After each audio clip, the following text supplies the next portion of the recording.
Hi everyone, welcome back. If you're seeking calm, deep rest, and peaceful sleep, you're in the right place. Let's begin.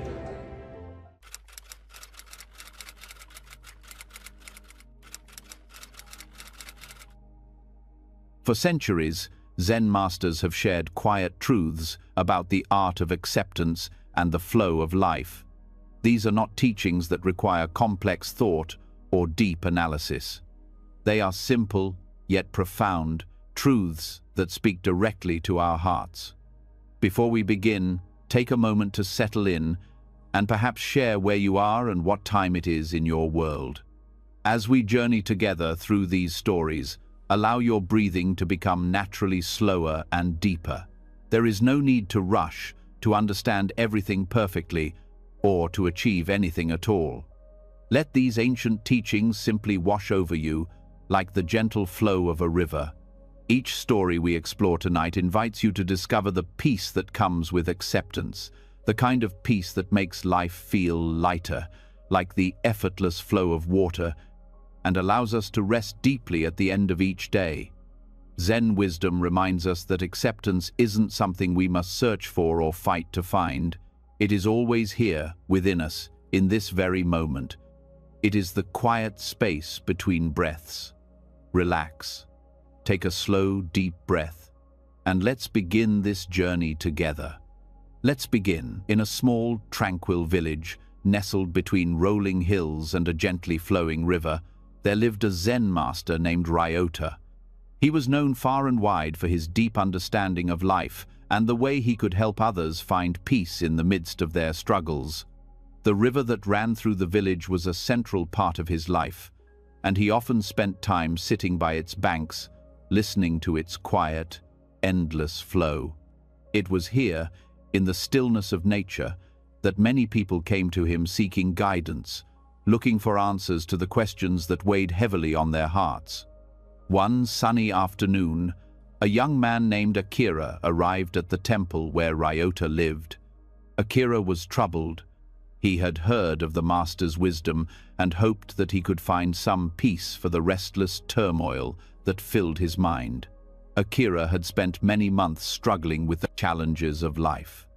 He had tried countless times to fix his problems, but no matter what he did, things always seemed to slip out of his control. The harder he tried to push forward, the more obstacles appeared. He felt trapped, as though he were constantly fighting against something that he could never fully understand. When Akira saw Master Ryota, he immediately felt a sense of calm. The master sat quietly by the river, his eyes closed, listening to the flow of the water. It was as if the sound of the river spoke to him in a language that words could never express. Akira felt a small knot of tension loosen within him just by being in the presence of the Zen master. He took a deep breath and walked closer to him, sitting down on the ground nearby. "I have come to you, master," Akira began, his voice tinged with frustration, "because I feel like I cannot move forward in my life. Everything seems to be against me. I am like a stone stuck in the current of a river, unable to flow with life. I try to make decisions, to push myself, but it feels as though the river of life is always pushing me in the wrong direction." Ryota opened his eyes slowly, looking at Akira with a soft gaze. He didn't speak for a moment, simply observing the young man. Then, with a gentle smile, he pointed to the river beside them. The water flowed endlessly, winding around rocks and trees, moving with a constant, unwavering rhythm. "Akira," Ryota said, his voice calm and steady, "do you see the river? It is like life itself, always moving, never the same. It moves through everything, through the stones, the trees, the land. It does not ask for permission. It does not fight against what is in its path. It simply flows." Akira looked at the river, following the path of the water as it twisted and turned around rocks, gliding smoothly over the surface. He watched the water as it moved around obstacles, seeming to flow effortlessly. In his mind, he compared this to his own struggles. He felt like he was fighting against the current, trying to swim upstream, unable to find any peace. "Master," I see the river, Akira said slowly. But I do not understand. The stone, as it sits in the water, does not move. It is stuck in place. How can I be like the stone and not resist the current? Ryota smiled, a soft and knowing smile. He knew the pain that Akira was feeling. He had seen it before in many who came to him for help. It was a pain born of resistance, the constant struggle against what is, the desire to control what cannot be controlled. But Ryota also knew that the answer to Akira's suffering lay not in trying to force life to conform to his wishes, but in allowing himself to flow with the current, just as the river flows with ease. The stone, Akira, Ryota said gently, is indeed a part of the water. It may appear to be stuck, but it is carried by the flow. The water moves around it, over it, under it. The stone does not fight the current. It does not try to change the water. It simply allows the water to carry it along. Akira looked at the stone beneath the water's surface. He had never thought of it in this way before. The stone seemed so still, so unmoving, while the water danced and swirled around it. And yet, Ryota's words were starting to make sense. The stone was part of the flow. It was not separate from the water. It was being carried along with it, even if it didn't seem to move. Are you saying that I must stop resisting life's flow? Akira asked, his voice filled with both curiosity and doubt. Yes, Ryota replied simply. The water does not struggle to move. It does not try to change the stones or force them to go in a different direction. It simply flows, and everything it touches is carried along with it. You, too, must allow life to carry you. Stop fighting the current, and you will find peace. Akira sat in silence, contemplating the words of the Zen master. He thought about all the times he had struggled against life, trying to control the things he couldn't control. He had fought against his circumstances, against his fears, and against the choices he had made. But in doing so, he had only made his suffering worse. Ryota's words were beginning to sink in, and Akira felt a sense of relief. Perhaps there was another way. But how do I stop fighting? Akira asked quietly, his voice filled with a sense of vulnerability. How do I let go of my need to control everything? Ryota looked at Akira with compassion. He had asked the question that many ask when they begin their journey on the path of Zen. The answer was simple, yet it required deep trust. Trust in the flow of life. Trust that, by surrendering to the current, one could find a freedom that was not bound by struggle. Let go of the need to control, Ryota said softly. Trust that life will take you where you need to go. When you accept the flow, you do not fight against it. You simply become one with it, and in that oneness, you will find your freedom. Akira closed his eyes, taking in Ryota's words. For the first time in a long while, he felt a sense of peace beginning to settle in his heart. He realized that his struggles were born of his resistance, his unwillingness to accept what was. He had always thought that if he fought hard enough, if he tried hard enough, he could change everything. But now he understood that the key to peace lay in accepting life as it was, without resistance, without struggle. As the sun began to set, casting a warm golden light over the river, Akira stood up, feeling lighter. He took a deep breath, feeling the cool evening air fill his lungs. The river continued to flow beside him, its movement smooth and constant. Akira looked at the water, feeling a sense of connection to it. He was not separate from the river. He was a part of it, just as the stone was a part of the water. Thank you, Master, Akira said, his voice filled with gratitude. I think I understand now. Ryota nodded, his eyes filled with kindness. Remember, Akira, life will always be full of challenges. The current will always change. But when you stop fighting it, when you allow yourself to flow with life, you will find that everything becomes easier. You will no longer be the stone stuck in the current. You will become one with the water, flowing freely and effortlessly. Akira left the temple that evening with a new understanding of life. He no longer felt trapped or stuck. He had learned to trust the flow of existence and to accept it without resistance. From that day on, he allowed life to carry him, just as the river carried the stone. He no longer struggled against the current but moved with it, embracing the natural rhythm of life. As the years passed, Akira's life began to unfold in ways he had never imagined. His struggles did not disappear, but he no longer felt burdened by them. He had learned to face each challenge with acceptance, knowing that it was part of the flow of life, and in doing so, he found peace. The story of Akira and Ryota holds a powerful lesson for all of us. We, too, often find ourselves struggling against the current of life, trying to control things we cannot change. But the truth is that the more we fight, the more we struggle, and the more we suffer. When we learn to accept life as it is, without resistance, we can find the peace and freedom that comes with being one with the flow of existence. Just like the stone in the river, we, too, can learn to move with the current, finding our way through life with ease and grace. In a quiet Zen monastery nestled in the hills, there lived a young student named Suki. She had come to the monastery seeking peace, as many do, tired of the noise and confusion of the outside world. Here, among the simple life of the monks, she found solace, though her mind often remained restless. She had heard many teachings and practiced many meditations, but still, something within her was unsettled. One bright morning, after the morning bells had rung and the monks had finished their meditation, Suki walked to the Zen garden. The garden was her favorite place in the monastery, with its carefully raked sand, the rocks placed with intention, and the tall bamboo trees that reached up toward the sky. The bamboo was graceful, its thin, swaying stems dancing with the breeze. Suki would often sit by the bamboo, watching it move with the wind.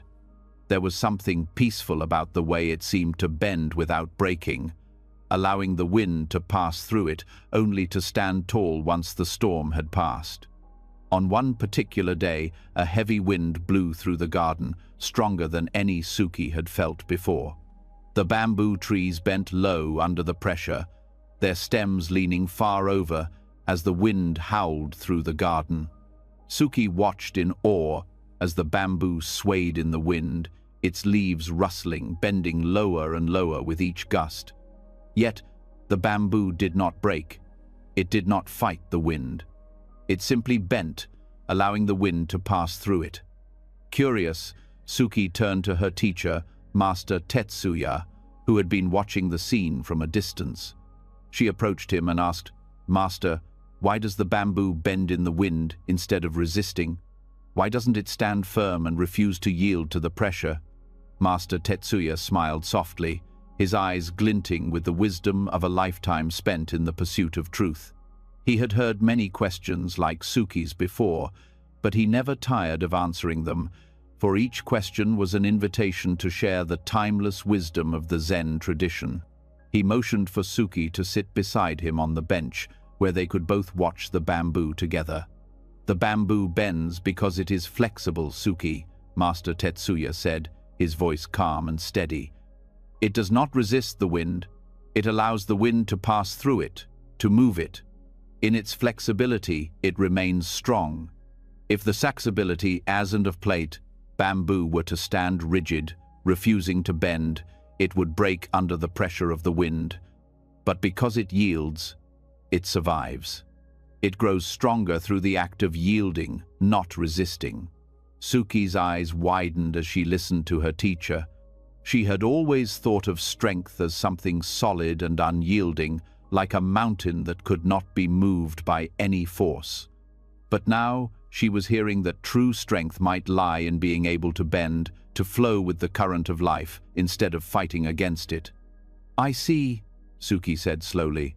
"But Master, if the bamboo always bends, won't it lose its shape, its identity? Won't it lose itself by always yielding to the wind?" Master Tetsuya chuckled gently, a deep, knowing laugh that came from the depths of his being. "Ah, Suki," he said, "that is a question many ask. They believe that in yielding they will lose themselves, that they will be swallowed up by the forces around them. But in truth, when the bamboo bends, it does not lose itself. It remains true to its nature. The wind does not change the bamboo. The bamboo simply accepts the wind as it is, without trying to control it. And in doing so, it maintains its essence. It remains bamboo." Suki thought about this for a moment, watching the bamboo as it bent in the wind. She had always thought of herself as someone who needed to be strong and firm, someone who needed to stand tall and never be moved by the challenges of life.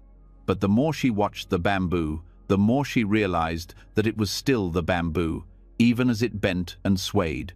The wind did not make it less bamboo, it simply made the bamboo more resilient.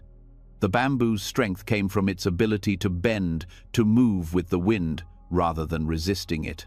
"Master," Suki said softly, "are you saying that life's challenges are like the wind, and that we should bend with them, instead of trying to fight them?" Master Tetsuya nodded. "Exactly, Suki. Life is full of winds, difficult moments, challenges, losses, and uncertainties. These winds will blow, sometimes gently and sometimes with great force.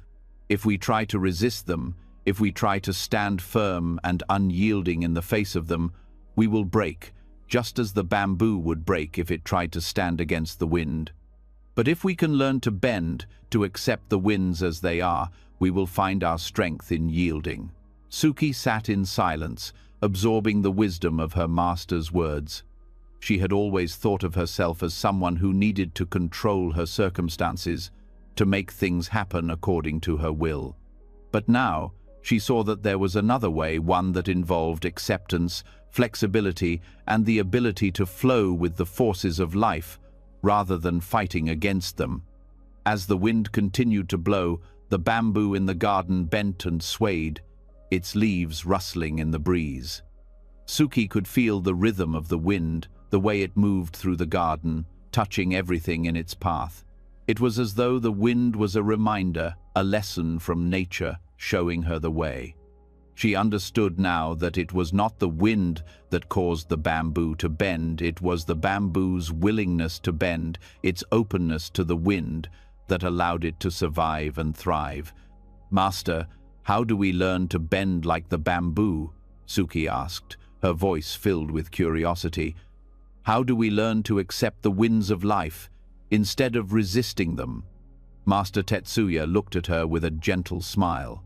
"The first step, Suki, is to realize that you cannot control the wind. Life will always bring its challenges, its ups and downs. You cannot predict what will come or when it will arrive, but you can control how you respond to it. If you resist, you will suffer. But if you bend, you will flow with life, and in that flow, you will find peace." Suki nodded, feeling a sense of calm wash over her. She had spent so much time trying to control everything around her, trying to make life bend to her will. But now she understood that true peace came from yielding, from accepting the winds of life, and trusting that they would carry her to where she needed to go. As the day turned into evening, Suki sat in the garden, watching the bamboo continue to bend with the wind. The evening sun cast a warm golden light over the garden, and the bamboo seemed to glow in the fading light. She felt a deep sense of gratitude for the lesson the bamboo had taught her. It was a lesson she would carry with her for the rest of her life. In the days that followed, Suki began to apply this lesson in her own life. When challenges arose, when the winds of life blew strong, she no longer tried to fight them. Instead, she remembered the bamboo and allowed herself to bend with the wind, to flow with life rather than resist it. She found that in doing so, she became stronger, more at peace, and more connected to the natural flow of existence. One day, while sitting in the garden, Master Tetsuya approached her with a knowing smile. "Suki," he said, "you have learned the lesson of the bamboo. You have learned to bend with the wind, to accept life as it is. This is the way of peace." Suki smiled, feeling a deep sense of gratitude in her heart. "Thank you, Master," she said. "I have learned that in bending with life, I can find my true strength. I no longer need to fight the wind. I can simply flow with it." And so, Suki's journey continued, guided by the wisdom of the bamboo. She learned that strength did not come from resisting life, but from accepting it fully, from bending with the wind, and from trusting that the flow of life would carry her to where she needed to go. Years later, Suki would return to the monastery to visit Master Tetsuya. She would often sit by the bamboo in the garden, remembering the lessons she had learned and the peace she had found in accepting the winds of life. And whenever she faced a challenge, she would remember the bamboo and the way it bent in the wind, trusting that, in yielding, she would find her true strength. Hiroshi was a young scholar, eager to learn, to explore the depths of knowledge.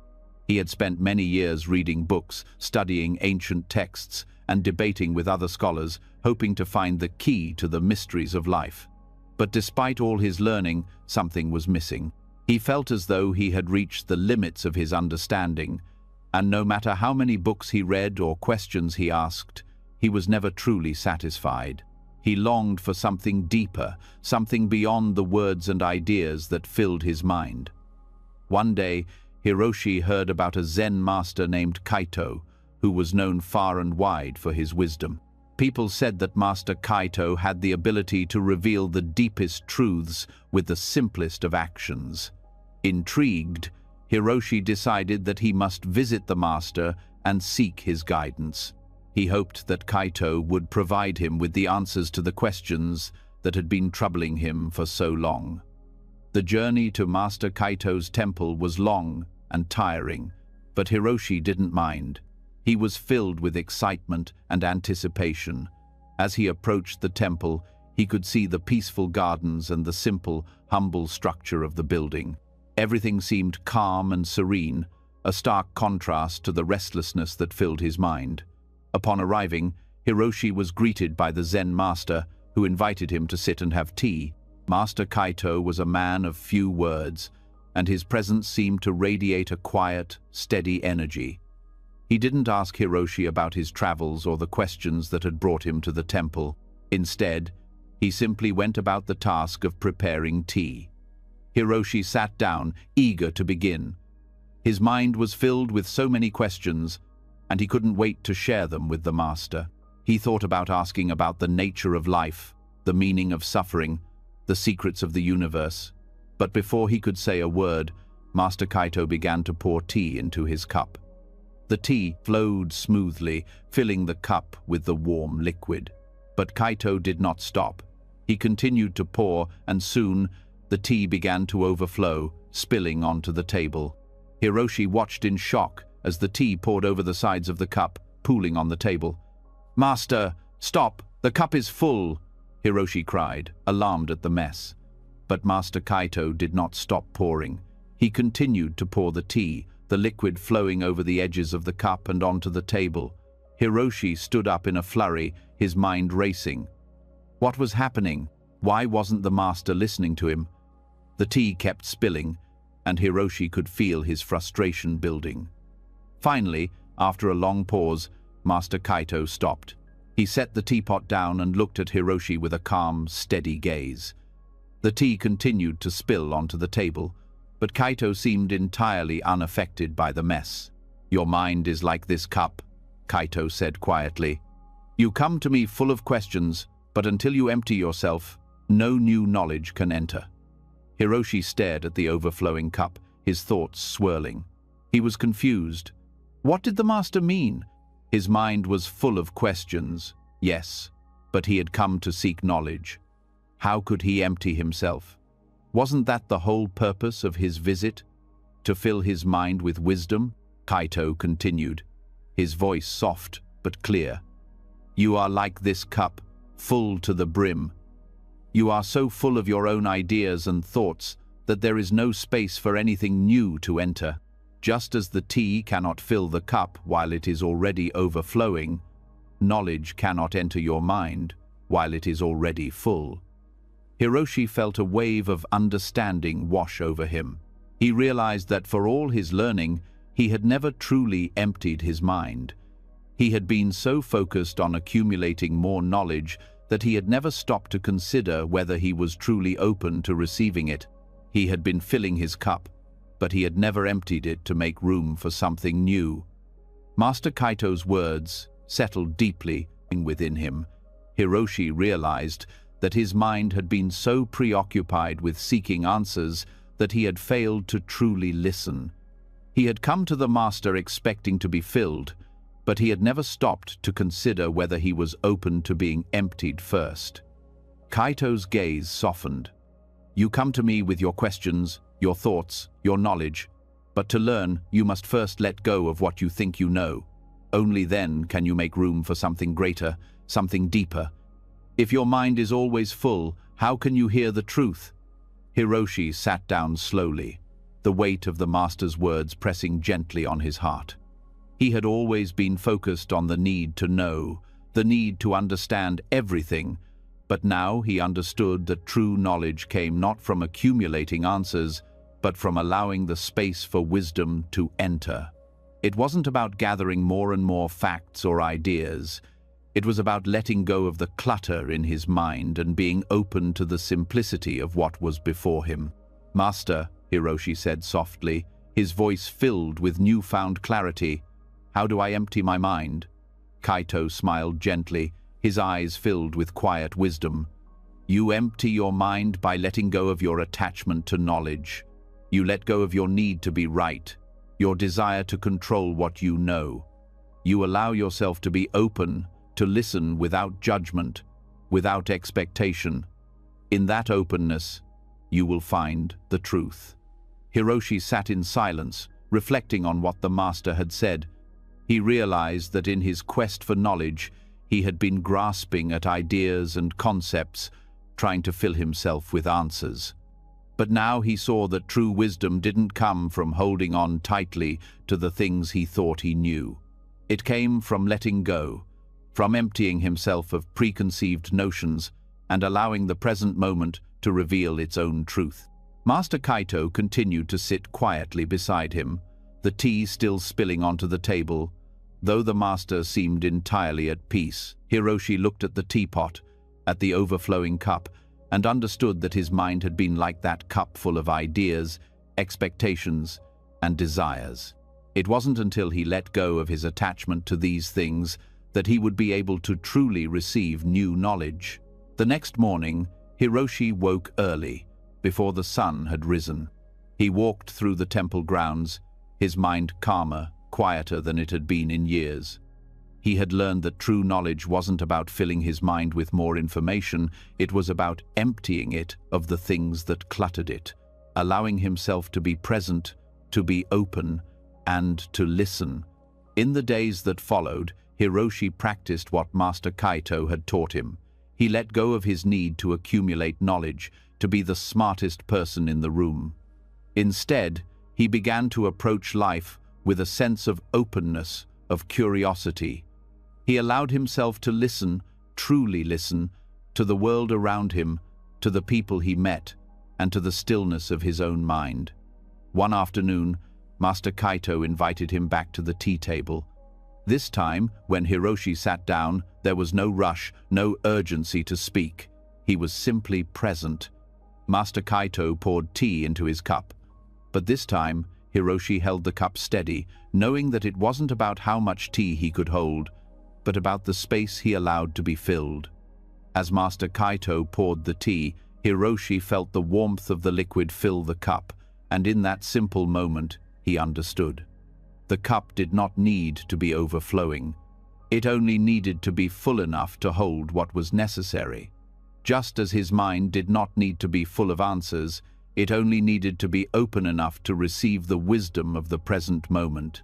Hiroshi sat back, a quiet smile forming on his face.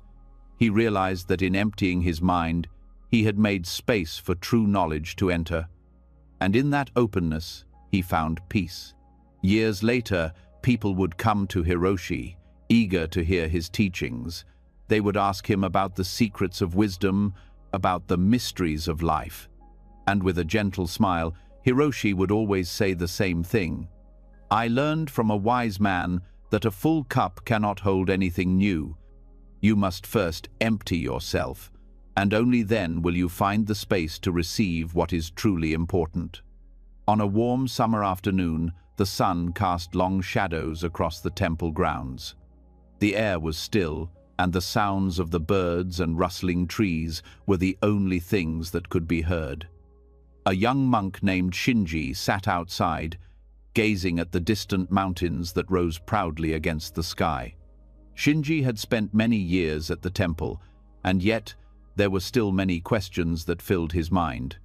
Today, as he sat by himself, he found his thoughts turning to the great mountains before him. The mountains were vast and unyielding, stretching far into the horizon, their peaks hidden by clouds. Shinji often marveled at their majesty.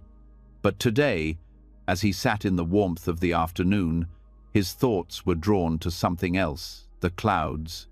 He had always been fascinated by how the clouds floated above the mountains, drifting without effort, moving through the sky as though they had no care in the world. They seemed to be free, while the mountains, though strong and steady, appeared immovable.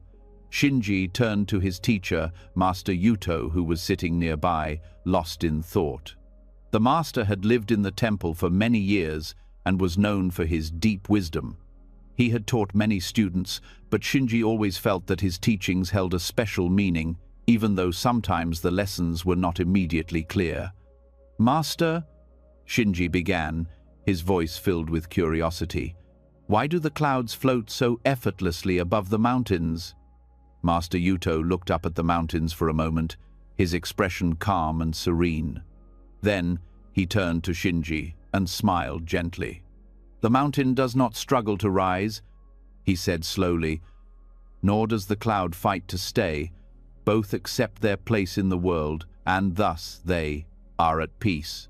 Shinji thought for a moment, trying to understand what his master was saying. "But master," he asked, "the mountain is solid and unchanging. The cloud is light and constantly moving. How can they both be at peace if they are so different?" Master Yuto chuckled softly and stood up. He gestured for Shinji to follow him, and the two began to walk toward the temple garden. As they walked, the master spoke again. "Shinji," Yuto said, "the mountain and the cloud have very different natures. The mountain is firm and unmoving, while the cloud is light and free. But each has its own place in the world, and each does what it is meant to do. The mountain does not wish to float in the sky, and the cloud does not wish to stand firm like the mountain. Both accept who they are, and because of this, they are at peace." Shinji listened carefully, but the lesson was not immediately clear to him. He had always thought that peace came from strength and perseverance, from standing firm like the mountain. But now, Master Yuto seemed to be telling him that peace could also come from yielding, from flowing, from being like the cloud. Shinji felt a little confused, but knew that his master's words were important. "Master, if the cloud is so light and free, and the mountain is so heavy and still, how do they both find peace?" Shinji asked again, hoping to understand more fully. Master Yuto stopped walking and turned to face the young monk. "Shinji," he said gently, "peace does not come from struggle. It does not come from forcing things to be a certain way. Peace comes from accepting what is. The cloud does not fight to stay above the mountain, and the mountain does not try to rise higher than the clouds. Both are at peace because they accept their place in the world." Shinji's mind began to shift, and he could feel the weight of the words settle in his heart. He had always believed that peace was something that came from striving, from pushing against life's challenges. He had thought that in order to be at peace, he had to be strong like the mountain, never bending, never yielding. But now, Master Yuto was showing him a different path. Perhaps peace was not something to be achieved through struggle, Perhaps it came from simply accepting the flow of life. They continued walking through the garden, and Shinji began to feel a sense of lightness in his heart. He looked up at the sky and saw the clouds moving effortlessly, drifting on the breeze. There was something so simple, so graceful about the way they floated. It was as if they had no worries, no concerns. They were simply being, and in their being they were at peace. Shinji turned to his master and asked, "Master, how do we learn to accept our place in the world? How do we learn to be like the cloud, floating freely without struggle?" Master Yuto smiled again, a look of quiet understanding in his eyes. "Shinji," he said softly, "we cannot force acceptance. It comes when we learn to let go of our desires, our expectations, and our attachments. It comes when we stop trying to control everything around us and simply allow life to unfold as it is meant to. Like the mountain, we stand firm in our place. Like the cloud, we let go and allow ourselves to move freely with the wind. When we accept our place in the world, we are no longer fighting against the current of life. We are at peace with it." Shinji thought about this for a long time. He had always believed that he had to fight to achieve peace, that he had to prove his worth by being strong and unyielding. But now, he realized that true strength lay not in resisting life, but in surrendering to it. Peace was not something that could be forced. It was something that came when he learned to accept what was, when he stopped fighting against life's currents and allowed himself to float freely, like the cloud. As the sun began to set and the sky turned a soft orange, Shinji felt a sense of quiet understanding within himself. He had spent so many years trying to be something he was not, trying to control his life and his circumstances. But now he understood that peace came from accepting his true nature, just as the mountain accepted its place and the cloud accepted its freedom. Master Yuto stood beside him, watching the clouds drift across the sky. "Shinji," he said, "when we accept our own place, we too will float above life's struggles. We will no longer be weighed down by the burden of trying to control everything around us. We will find peace in the simplicity of being." Shinji nodded, his heart filled with gratitude. He understood now that peace was not something that could be achieved through force or struggle.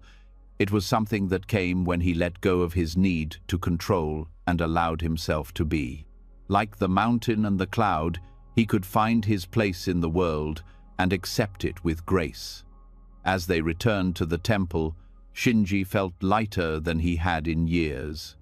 The weight of his many questions had begun to lift. He no longer felt the need to fight against the world, to struggle to find his place. He understood now that peace was not something to be attained by doing it, was something to be found by simply being. The next day, Shinji sat in the garden once again, watching the clouds float above the mountains. This time, he felt a deep sense of connection to them. He was no longer looking at them as separate from himself. He was the mountain, firm and strong in his place, and he was the cloud, light and free in his surrender. Together, they existed in harmony, each accepting its own role in the vastness of the world. In the days that followed, Shinji practiced this new understanding. He let go of his need to control everything around him.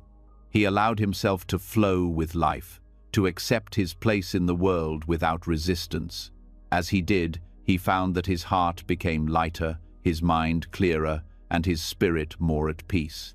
He was no longer burdened by the weight of his own expectations. He had learned to accept life as it came, and in doing so, he had found the peace that had always been within him. Master Yuto's teachings had shown him the way, and Shinji would carry them with him for the rest of his life. The mountain and the cloud had taught him the greatest lesson of all, that peace comes not from struggle, but from acceptance.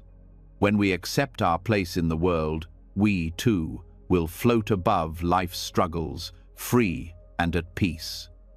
Taro was a young novice monk who had only recently arrived at the temple. The peaceful surroundings and the simple life of a monk had drawn him to this place, where he hoped to find clarity and direction for his life. The temple was nestled beside a great river which flowed quietly through the valley, winding its way through the landscape. Taro spent much of his time sitting by the riverbank, watching the water flow by, its current steady and constant, never hesitating or looking back. Yet, despite the serenity around him, Taro felt restless. His mind was filled with questions, and he could not find peace. One afternoon, as the sun began to set and cast a soft golden light over the river, Taro stood on the riverbank, lost in thought. The water flowed before him, but his mind felt still, unmoving. He was troubled. It was as though his life had come to a standstill. He had been practicing the teachings of the monks and following the disciplined routine of his days, but inside he felt stuck. His heart was full of questions, but the answers seemed just out of reach. He didn't know how to move forward. Every path seemed unclear, and every choice felt overwhelming. His master, Zenji, walked up beside him, noticing the young monk's troubled expression. Zenji had spent many years studying the ways of Zen, and his wisdom was known throughout the temple. He had seen many students come and go, each carrying their own burdens, seeking peace and understanding. Zenji was patient, never hasty to offer advice unless it was needed. He knew that Taro's struggles were part of his journey, and that the young monk would come to find his own answers in time. "What is troubling you, my son?" Zenji asked, his voice gentle, yet full of the quiet authority that comes with a deep understanding of the world. Taro sighed deeply, as though the weight of the world had settled in his chest. He looked at his master, his eyes filled with uncertainty. "I do not know how to move forward in life, master. I feel stagnant, as if I am standing still while the world around me keeps moving." Zenji nodded, understanding the frustration that Taro was feeling. He had experienced that same feeling in his youth, when he had struggled to understand his place in the world. The river beside them flowed endlessly, as it always had. But for Taro, it seemed that his own flow had come to a halt. Zenji gestured for Taro to walk with him along the riverbank. They walked side by side, the sound of the water filling the air. The sun's light danced on the surface of the river, creating sparkling patterns on the water's surface. As they walked, Zenji spoke. "The river never hesitates," Zenji said, his voice calm and steady. "It simply flows. The water does not stop to consider where it is going or to ask why it must flow in a particular direction. It does not hesitate or worry about the obstacles it may encounter. It just flows. This is how life is meant to be lived, my son." Taro listened carefully, but his mind was still clouded with confusion. "But master," Taro said, "I do not understand. The river flows, yes, but it has no choice in the matter. It has no will or purpose. It simply follows its course. How can I be like the river? How can I move forward when I do not know where to go?" Zenji smiled gently, his eyes filled with a quiet wisdom that came from years of experience. "The river does not question its path, Taro," he said. "It moves with the flow of nature. It accepts the present moment as it is, without resistance. This is why the river is always moving, always flowing forward. It is not concerned with what lies ahead. It is not concerned with the past. It simply moves with the current, and in that movement it finds its way." Taro felt a shift in his heart, but it was not yet clear. "But how can I simply accept the present moment?" he asked. "How can I move forward when I do not know what lies ahead? I feel like I am constantly trying to force something, trying to make a decision, trying to understand everything, but it only leaves me feeling more lost." Zenji stopped walking and looked out over the river, watching the water flow past. The river never hesitated, never fought against the current. It simply was. "Taro," Zenji said softly, "the river does not struggle with the present moment. It does not try to change its course. It accepts where it is and trusts that it will find its way. The river is at peace because it does not resist what is. It simply flows. Taro stood still for a moment, taking in his master's words. The river before him was so simple in its movement, so natural. It did not question where it was going, nor did it worry about the obstacles that lay ahead. It simply accepted the moment, one flowing current after another, trusting that it was exactly where it needed to be. Taro began to feel a sense of peace, a stillness that he had not known before. His mind, so cluttered with questions, began to settle. Zenji continued, "Your life too is like the river. You do not need to know exactly where you are going or what lies ahead. You do not need to force yourself to understand everything. What you need to do is accept the present moment just as it is, without resistance. The moment you stop fighting the current of life, you will find that you can move forward naturally." Taro looked down at the river, his eyes following the water's movement. He saw the way it flowed, effortlessly, the way it embraced each curve, each turn, without hesitation. The water did not question the obstacles that came its way. It simply flowed around them, finding its path with grace and ease. "I see now, Master," Taro said quietly. "I have been fighting the flow of my life, trying to make things happen, trying to control my path. But I realize now that I do not need to force it. I only need to trust the present moment and let life flow as it will." Zenji smiled, pleased with his student's understanding. "Yes, Taro, the river does not worry about what lies ahead. It does not try to change its course. It simply moves with what is. When you accept the present moment, you too will move forward naturally, without struggle, without resistance. Just as the river flows, you will find your way." Taro felt a deep sense of calm wash over him. The confusion and restlessness that had clouded his mind began to clear. He understood now that he did not need to have all the answers, nor did he need to control everything. Life, like the river, would unfold as it was meant to. All he needed to do was accept the present moment, trust in the flow, and move forward without hesitation. As the sun began to dip below the horizon, casting a soft glow across the river, Taro felt a deep sense of peace.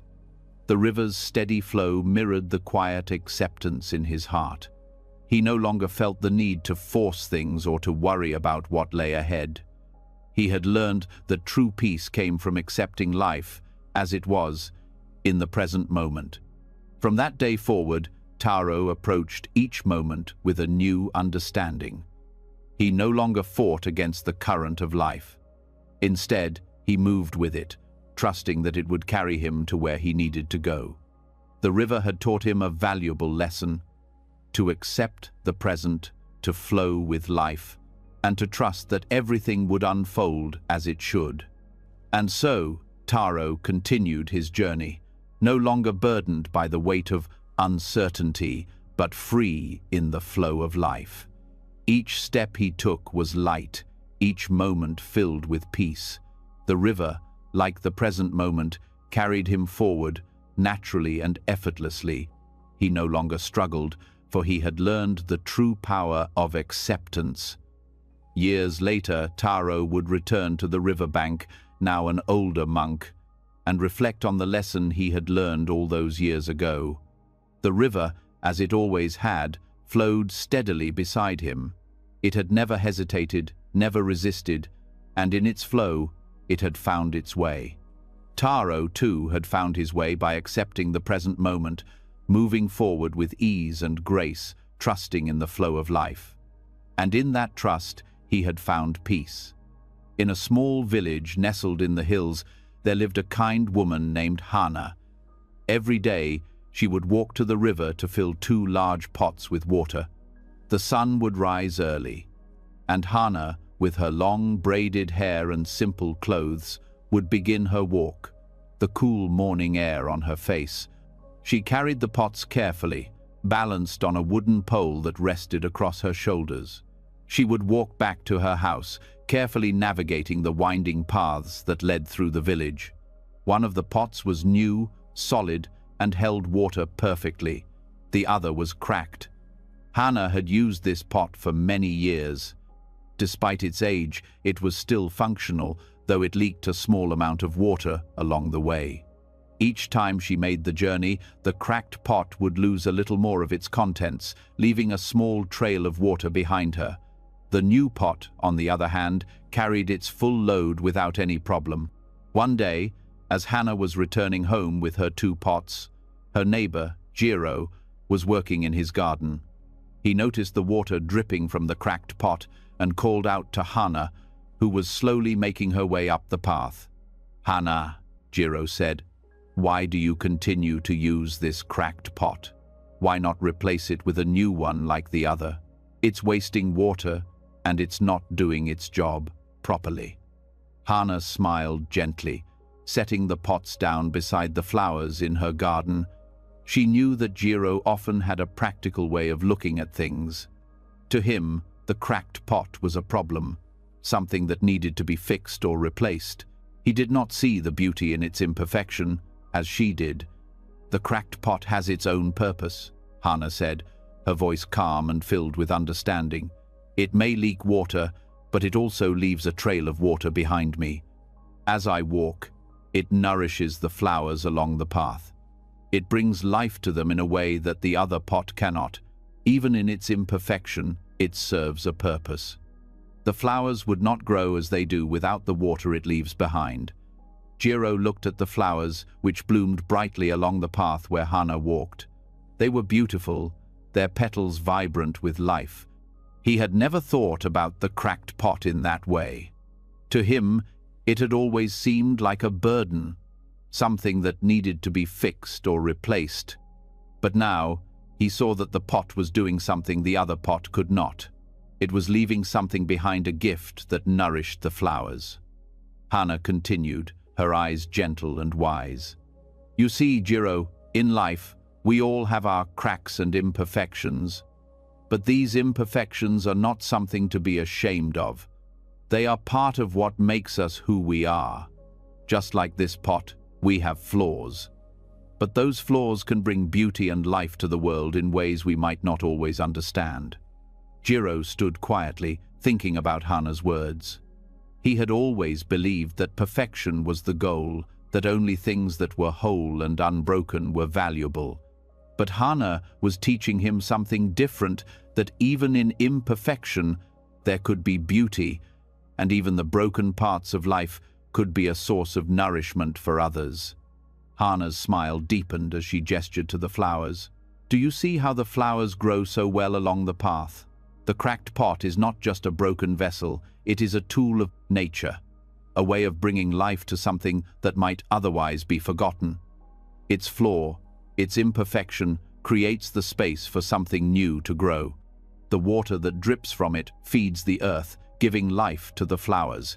In that, there is beauty." Jiro nodded slowly, his mind opening to a new way of thinking. He had always focused on the need to fix things, to make them perfect, but he now realized that perhaps there was something deeper in Hannah's way of seeing the world. Perhaps the imperfections of life were not to be feared or avoided, but embraced. "The broken pot brings beauty," Jiro said softly, repeating the words in his mind.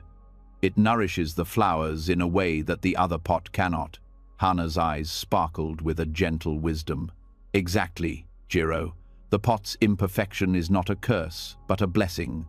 It shows us that even in our brokenness, we can contribute to the world in meaningful ways. The flowers do not mind that the water comes from a cracked pot. They accept it as it is, and they grow." Jiro stood there for a long time, taking in what Hannah had shared with him. He had always seen the world in terms of what was perfect and what was broken, what was complete and what was lacking. But now he understood that the broken pot, in all its imperfection, was a symbol of how life works. In the gaps, in the cracks, in the places where things seem incomplete, there can be beauty and growth. From that day on, Jiro's perspective began to shift. He saw the world around him with new eyes. He began to understand that the cracks in life, the mistakes, the moments of failure, they all had their place in the world. They were not things to hide or fix, but things to learn from, things to embrace. The flowers along Hana's path flourished, not despite the cracked pot, but because of it. The broken pot's imperfection allowed it to leave behind a trail of water that nourished the earth, bringing life to something that would not have thrived without it. As for Hana, she continued her daily walks with her 2 pots. She did not see her cracked pot as a problem, but as a reminder of the flow of life. Everything in life is impermanent, and nothing is perfect. And yet, in that imperfection, there is always beauty, always a purpose. Even the smallest cracks can create something beautiful, something that nourishes others. Years passed, and the village grew. Hana's garden flourished, its flowers bright and full of life. The trail of water from her cracked pot continued to nourish the earth, and the villagers marveled at the beauty of the flowers along the path. They would often stop to admire the vibrant colors and the delicate petals, unaware of the small, quiet act that made it all possible. Jiro, too, learned to see the beauty in imperfection. He began to accept the things that were not perfect in his life, understanding that flaws were not failures, but opportunities for growth. Like the flowers that grew along Hana's path, he began to bloom in his own way, embracing his own imperfections and allowing them to nourish his soul. One day, many years later, Jiro walked to Hana's house to visit her. He had grown older and his hair had turned grey, but his heart was still full of the lessons he had learned from the wise woman. As he walked the familiar path, he noticed the flowers that still grew along the way, their colors just as bright as they had been all those years ago. And there, at the end of the path, was Hana, still carrying her 2 pots. "Hana," Jiro called, smiling as he approached her. "I've come to thank you once again for the lesson you taught me so many years ago. I've learned that even in our brokenness, there is beauty. Your cracked pot has shown me that imperfection is not something to be ashamed of, but something to embrace." Hana smiled, her eyes soft and kind. She had lived a full life, but she knew that the lesson she had shared with Jiro had left a lasting mark on his heart. "Jiro," she said, "you have understood the lesson. The broken pot brings beauty because it allows life to flow. It is through our cracks that we connect with the world, that we nourish others. We do not have to be perfect to make a difference. Our imperfections are what make us whole." As the sun set behind the mountains, casting a warm glow over the village, Jiro and Hana stood together, watching the flowers along the path. The beauty of the garden was not just in the flowers, but in the lessons they carried. And in that moment, both Jiro and Hana knew that, just like the water from the cracked pot, their lives had left a trail of beauty behind them. The story of Hana and her broken pot teaches us that perfection is not the goal of life.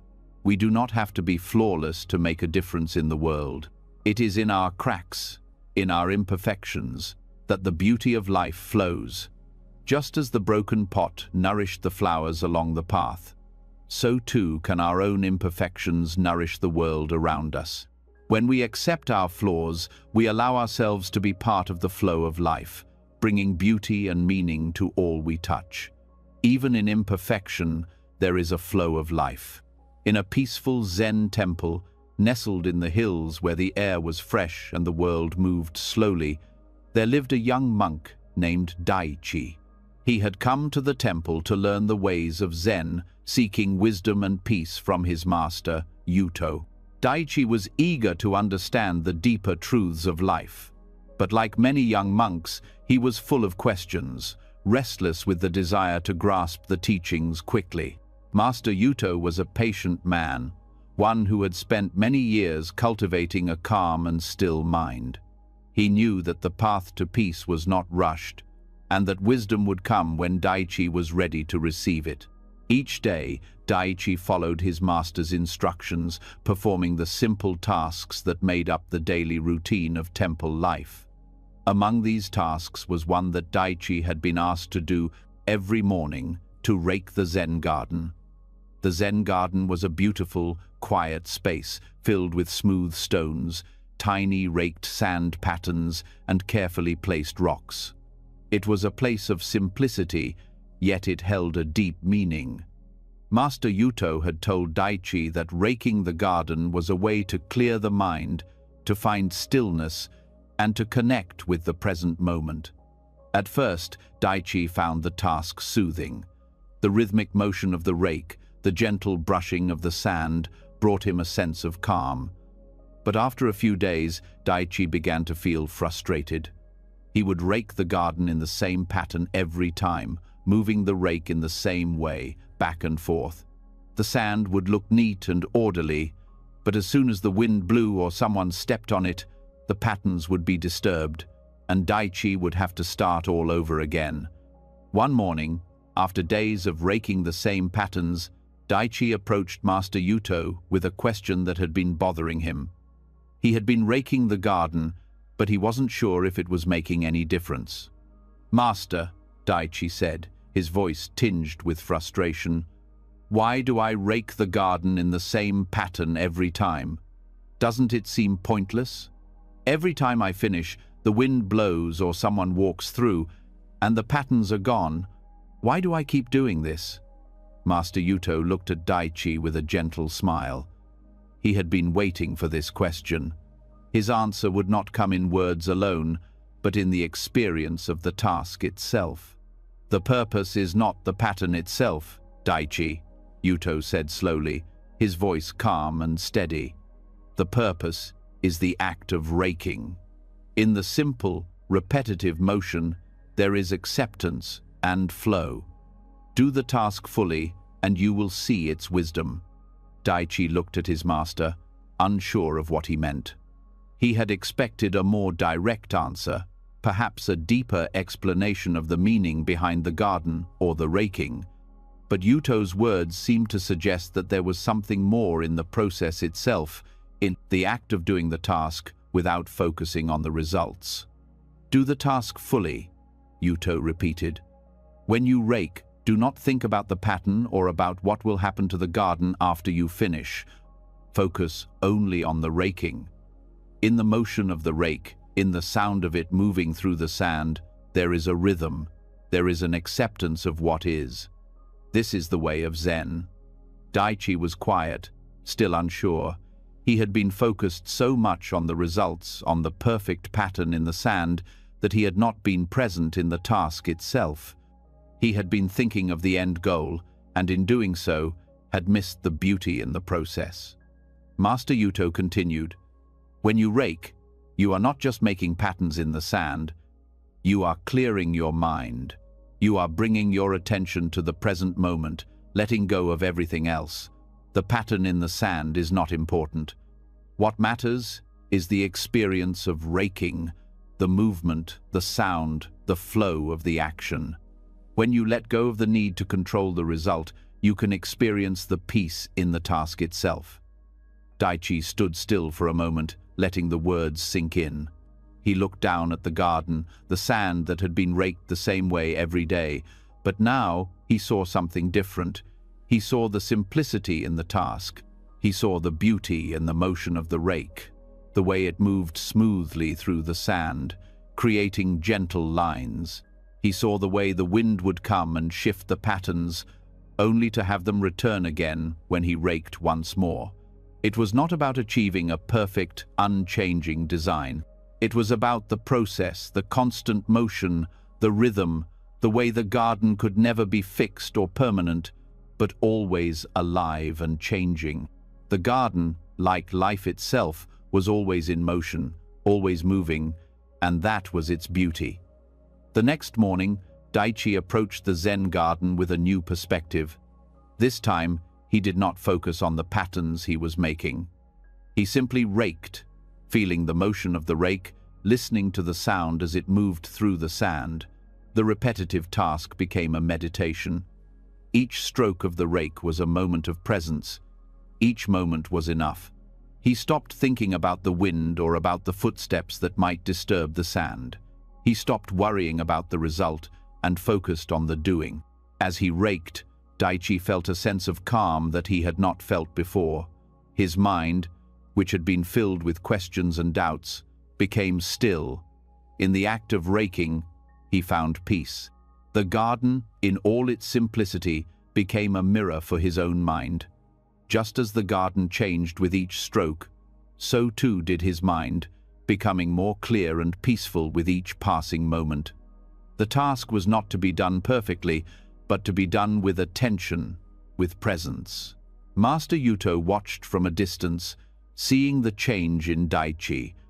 The young monk had learned something important not just about raking the garden, but about life itself. Life was not about the results, the perfect patterns we try to create. It was about the flow, the present moment, and the ability to engage fully in what we are doing without worry about what comes next. As Daichi finished raking the garden, he felt a deep sense of satisfaction, not from the patterns he had created, but from the experience of the task itself. He realized that the beauty of the garden was not in the final result, but in the process. Just like life, the garden was constantly changing, constantly in motion, and that was where its true beauty lay. Later that day, Daichi approached Master Yuto once more. This time, his face was calm and clear, his eyes filled with understanding. "Master," Daichi said, "I understand now. It was never about the patterns in the sand. It was about the act of raking, about being fully present in the moment. When I stopped focusing on the result, I found peace in the process itself." Yuto smiled, pleased with his student's realization. "Yes, Daichi. When you engage fully in what you are doing, without attachment to the outcome, you experience the flow of life. Just as the garden is always changing, so too are we. The task is not to control that flow, but to accept it, to be in harmony with it." Daichi nodded, his heart light with the wisdom he had gained. He understood now that life was not about striving for perfection or trying to control everything. It was about accepting the present moment, engaging fully in what you are doing, and finding peace in the process. In the days that followed, Daichi continued to rake the garden with a new sense of purpose. The repetitive task became a meditation, a way to center himself, to find peace in the rhythm of life. And as he raked, he began to see the garden in a new light, not as something that needed to be perfect, but as something that was always in motion, always changing, always alive.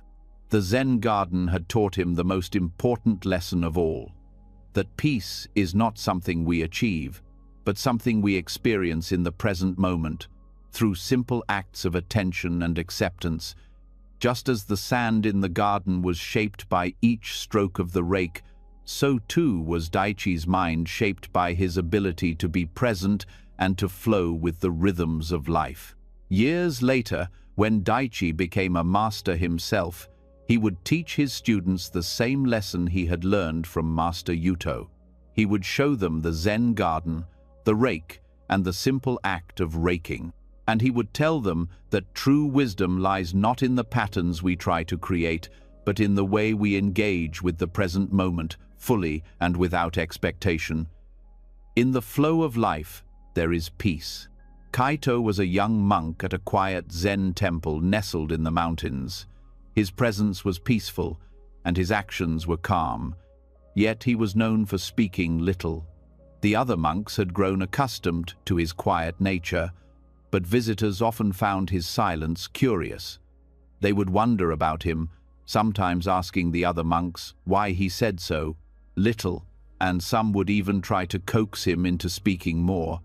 But Kaito remained undisturbed by their questions, always calm, always observing. One bright afternoon, a traveler arrived at the temple. He had heard of the peacefulness of the monks and was curious about the Zen teachings. The traveler, feeling the weight of his own restless mind, had come seeking answers. After some time spent in the temple, and having witnessed Kaito's quiet demeanor, the visitor finally approached the young monk, intrigued. "Kaito," the visitor said politely, "I have watched you for several days now. You speak so rarely, and I cannot help but wonder why. Why do you speak so little? Isn't there wisdom to be shared with others? I have heard that silence is powerful, but surely words also carry power. Why not speak more often?" Kaito looked up at the traveler, his eyes calm and his expression serene. He had heard this question many times before, but he never grew tired of answering it. He stood silently for a moment, his mind still, and then he replied, his voice as gentle as a soft breeze. "Words are like raindrops, they fall and fade. Silence, however, is like the sky. It embraces everything without judgment, just as acceptance and flow embrace the essence of life." The traveler was quiet, unsure of how to respond. He had never thought about words in such a way. He had always valued speech, believing that words could express thoughts, convey feelings, and solve problems. But Kaito's response gave him pause. Words, like raindrops, fell and were gone. But silence was like the sky, always present, always vast, and open to everything. "What do you mean by that, Kaito?" the traveler asked, still seeking to understand. "How is silence like the sky? How does silence embrace everything without judgment?" Kaito smiled, the corners of his eyes crinkling with gentle wisdom. He gestured for the traveler to walk with him, and they began to walk through the temple grounds, past the tranquil pond and the carefully tended garden. As they walked, Kaito spoke once more. "Words are limited, and once spoken, they disappear. They may offer clarity for a moment, but they fade as quickly as raindrops fall to the earth. When you speak, you can only express what is in your mind at that moment. Once the words are spoken, they are no longer the same. They are in the past. But silence is not bound by time. It remains present, open to everything, without effort or judgment. Just like the sky above, silence holds everything within it. It does not need to change or control anything.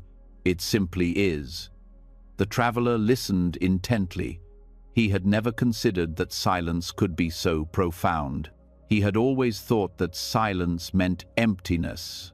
But now he realized that silence was not an absence of something, it was a presence, a space that embraced everything without needing to interfere. Silence was not an empty void. It was like the sky, vast and unchanging. Kaito paused for a moment as they walked through a quiet grove of trees. He looked up at the sky, his eyes soft, and then he continued, "You see, the sky does not judge the clouds that pass through it. The sky does not control how the clouds move. It simply holds them. It allows them to pass by. In the same way, silence does not judge the thoughts that come and go in the mind. It simply holds them. Silence does not resist the flow of life. It embraces it." The traveler's mind was beginning to open, and he felt the quiet wisdom in Kaito's words. He had spent so many years talking, analyzing, trying to explain everything around him. But now he understood that words could not contain everything. There were things beyond words, things that could only be felt in the silence, things that could not be captured by spoken language. "Silence," Kaito said softly, "is a way of accepting the present moment fully, without resistance. It is not about saying nothing, but about being fully present with what is. When you speak, you create a separation between yourself and the moment. But when you are silent, you merge with the moment. You become one with it." The traveler thought deeply. He realized that much of his life had been spent talking, explaining, and trying to make sense of everything. He had filled his life with words, hoping that they would bring clarity, but perhaps there was something more to life than words. Perhaps true understanding did not come from speaking, but from listening, from being present with the world as it was, without the need to label it or explain it. Kaito continued, "In silence, there is no need to explain or fix anything. The sky does not explain the clouds. It simply lets them pass. Similarly, silence allows the thoughts, feelings, and experiences of life to pass through you without needing to change them. It is only when we fill our minds with words, with explanations, that we create barriers to true understanding." The traveler stopped walking, his mind now still. He had heard the truth in Kaito's words. He realized that much of his life had been spent creating barriers. Every time he spoke, every time he tried to explain or label something, he had been pushing away the fullness of the present moment. He had been focused on the need to understand everything, to make sense of everything. But in doing so, he had missed the beauty of simply being. "What can I do, Kaito, to learn this silence?" the traveler asked, his voice filled with genuine curiosity. Kaito smiled, a smile that was both kind and knowing. "The first step is to quiet the mind. When you find yourself filled with thoughts, allow them to come and go without attachment. Do not try to control them or hold on to them. Just let them pass, like clouds in the sky. When you can allow your thoughts to flow freely without judgment, you will begin to experience the peace that comes with silence." They sat down on a small bench beneath a tree, and Kaito looked out at the peaceful landscape. "Silence is not the absence of sound," he said. "It is the presence of stillness. It is the space in which all things arise and fade. In silence, there is no need for explanation or validation. There is simply acceptance." The traveler sat in silence beside Kaito, allowing the teachings to sink in. He felt the stillness in the air, the quiet that surrounded them, and he began to understand. Silence was not something that could be forced. It was not something that could be achieved by merely stopping speech. True silence came when the mind was at peace, when the heart was open to the present moment, without the need to label, explain, or understand. The traveler closed his eyes, letting the stillness of the moment wash over him. For the first time in a long while, he felt a sense of calm, a sense of presence that he had been searching for. He no longer needed to fill his mind with words. He could simply be, and in that being, he found peace. After a long moment, the traveler turned to Kaito and asked, "Master, does this mean I should speak less?" Kaito looked at him with a gentle smile. "No, my friend. It means that when you speak from a place of presence, from a place of peace. You will find that when your mind is still, your words will be few, but they will be clear. You will speak when it is necessary, and when you do, your words will carry more meaning because they come from a place of silence. Silence is not about saying nothing. It is about being fully present in the moment and allowing your words to flow naturally from that presence." The traveler nodded, a sense of clarity beginning to settle in his heart. He understood now that silence was not just the absence of sound, it was the presence of awareness, of being fully engaged with life as it was, without the need to manipulate or control it. It was a way of embracing the world without judgment, a way of accepting the flow of life without resistance.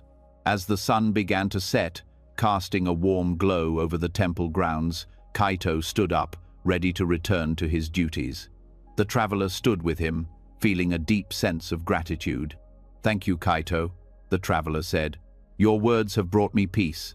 Kaito smiled and nodded. "It is not my words that bring peace, but your own ability to listen to them in silence. May you find the stillness within, and may you live in that peace." As the traveler left the temple that evening, he felt a quiet transformation within himself. He had learned that silence was not something to be feared or avoided. It was a gift, a way to connect more deeply with the world. It was not about saying less, but about listening more and being fully present in each moment. And in that silence, he found the essence of life itself. In a quiet temple high in the mountains, there lived a monk named Satoshi.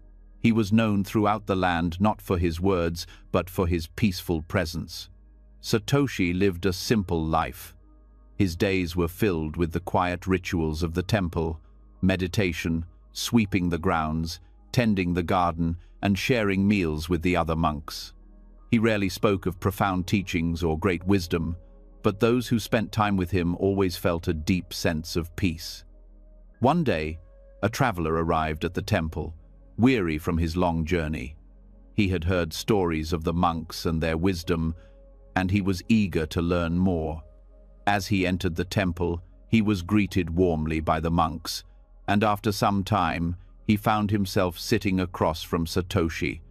The traveler noticed how still Satoshi was, how calm his presence seemed, and he couldn't help but be curious about the monk's practice. After a long silence, the traveler finally asked, "Monk, I have heard that you are a man of great wisdom. What is it that you practice? What teachings have you learned that I can carry with me on my journey?" Satoshi looked at the traveler with kind eyes, and after a pause, he smiled gently. "I have nothing to give but the present moment." The traveler laughed, thinking that the monk must be jesting. "Is that all? The present moment? How can that be enough? I've traveled far seeking wisdom. Surely you have more to offer than that." Satoshi's smile remained soft, and he did not seem offended by the traveler's laughter. "In accepting the present, I have everything," he said quietly. "The moment I release resistance, life flows to me effortlessly." The traveler was taken aback. He had expected a grand teaching, something that would change the course of his life, but instead, Satoshi offered a simple statement. How could this be the answer to his deep questions? The traveler's mind began to race with doubts. What does he mean by that, he wondered. Is the present moment truly enough? How could I live my life accepting only this moment? Seeing the traveler's confusion, Satoshi sat back and gestured for him to walk with him through the temple's garden. As they strolled along the path, Satoshi spoke again, his voice calm and measured. "Most of the time, we live our lives trying to control what happens next. We worry about the future, we regret the past, and we fill our minds with thoughts of what could have been or what might be. But the future has not come yet, and the past is gone. All we truly have is the present moment, and in this moment there is peace." The traveler listened carefully, but the idea of living fully in the present still felt strange to him. His mind was filled with worries about his journey ahead, his family, and the things he had left behind. How could he stop thinking about them?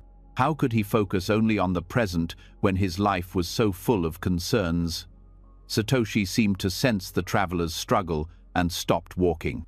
They stood beside a large tree, its branches heavy with the weight of the season's fruit. "Look at this tree," Satoshi said, pointing to its sturdy trunk and lush leaves. "The tree does not struggle to grow. It does not try to rush the process of bearing fruit. It simply grows, reaching towards the sunlight, and it accepts the seasons as they come. The tree is not caught up in the past or worried about the future. It simply lives in the present." The traveler gazed at the tree, noticing how it stood tall and strong. There was no rush, no force in its growth. It had its roots deep in the earth, and it simply existed. In that moment, the traveler realized that perhaps Satoshi was right. The tree did not resist the flow of life. It did not worry about what would come next. It simply accepted each moment as it was. Satoshi continued, "When we stop resisting life, when we stop struggling against the current of the present moment, we begin to flow with it. Life is like the river. It is always moving, always changing. When we try to hold on to the past or control the future, we are like a stone in the river, stuck and unmoving. But when we let go, when we accept the flow of life, we become like the water, effortless, at peace and alive." The traveler thought about this for a moment, and his mind slowly began to settle. He realized that much of his life had been spent resisting, trying to control outcomes, worrying about things that had already happened, or things that hadn't even come to pass. He had never thought about life in this way, that true peace came from accepting the present moment without judgment, without resistance. "I see now," the traveler said, his voice quiet. "I have been trying so hard to control everything around me. I've been fighting the flow of life, struggling with what has passed and what is yet to come. But you're saying that if I let go, if I accept the present, life will become easier." Satoshi nodded, his eyes gentle. "Yes, my friend. When you live in the present, you free yourself from the burdens of the past and the fears of the future. You are not weighed down by what has already happened or by what you think might happen. You simply live fully in this moment, and in doing so, you find peace." The traveler was silent for a long time, taking in what Satoshi had said.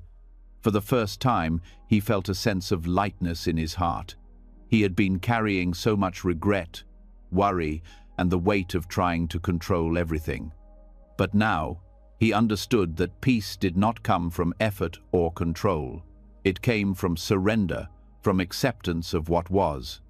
As they continued walking through the garden, the traveler asked, "But what about my journey? What about the things I must do? How do I move forward in life if I don't worry about the future?" Satoshi smiled. Living in the present moment does not mean you stop doing things or that you stop planning. It means that you approach each moment fully, without attachment to the outcome. You take each step as it comes, without anxiety or resistance. You do what you must, but you do it with ease, with peace, and without the weight of worry. The traveler nodded, beginning to understand. He realized that the more he tried to control the future, the more he resisted the present. It was as though he was constantly pushing against the current, trying to make it bend to his will, but in doing so, he had been exhausting himself. Now, he saw that peace came from simply stepping into the flow of life, accepting it as it was, and doing his best without attachment. "Thank you, Master Satoshi," the traveler said, his voice full of gratitude. "You have given me a new way to see my life. I will stop resisting and learn to live fully in the present. I see now that the future will unfold as it will, and I don't need to control it. I only need to accept each moment as it comes." Satoshi nodded and smiled. "You are beginning to understand. Life is not something to be controlled. It is something to be lived. When you accept the present moment, you are at peace with what is, and in that peace, life will unfold naturally. Remember, the moment you release resistance, life flows to you effortlessly." As the traveler left the temple, he felt lighter, more at ease than he had in a long time. The weight of worry, regret, and control had lifted from his shoulders. He walked down the path with a sense of calm, knowing that each step he took was enough. He no longer had to rush or force anything. He could simply be present, accept the flow of life, and move forward with peace in his heart. Years later, the traveler would often think back on that day with Master Satoshi. He would remember the simple yet profound lesson he had learned about living in the present.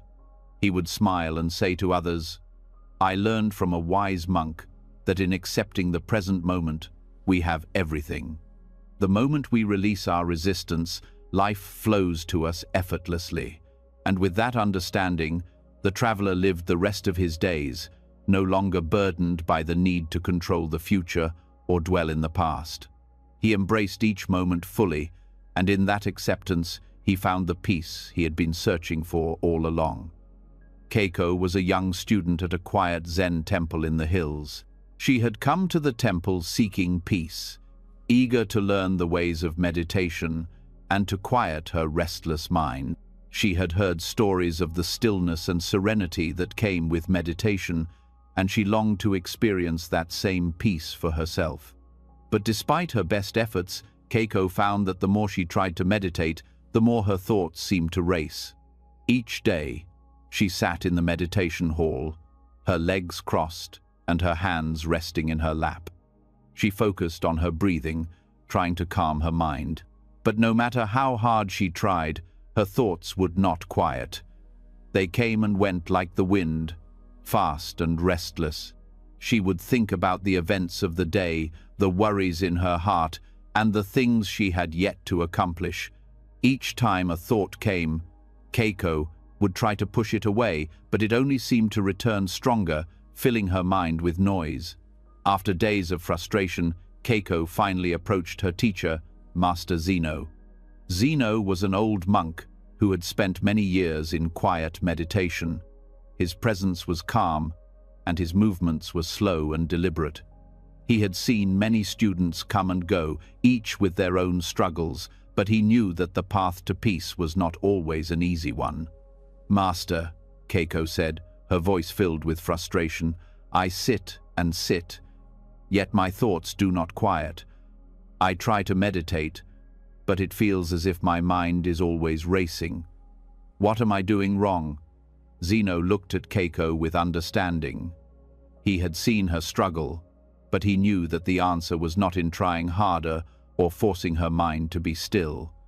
The answer lay in a deeper understanding of meditation itself. He nodded slowly, his eyes calm. "Come with me," he said. "I will show you something." Keiko followed Zeno as he led her up the winding path that led to the top of a nearby mountain. The path was steep, and Keiko's legs grew tired, but she followed her master without question. The air grew cooler as they ascended, and the sound of the village faded into silence. Soon, they reached the summit, where Zeno stopped and gestured for Keiko to sit beside him. They sat in silence for a long time, looking out at the view before them. The valley stretched below, the trees swaying gently in the breeze, and the sky was clear and vast. Keiko could feel the stillness of the mountain around her, the peace that seemed to radiate from the land itself. But still, her mind was restless, the same thoughts returning again and again. Finally, Zeno spoke. "Keiko, look at the mountain," he said, his voice calm and steady. "Do you see how it stands there, unmoving? It does not hurry, it does not try to change. It simply is." Keiko looked at the mountain. It was solid and unyielding, its peaks towering above the landscape. The mountain had been there for centuries, silent and still, weathering the winds and storms, yet always remaining the same. There was no hurry in its presence, no effort to change or become something else.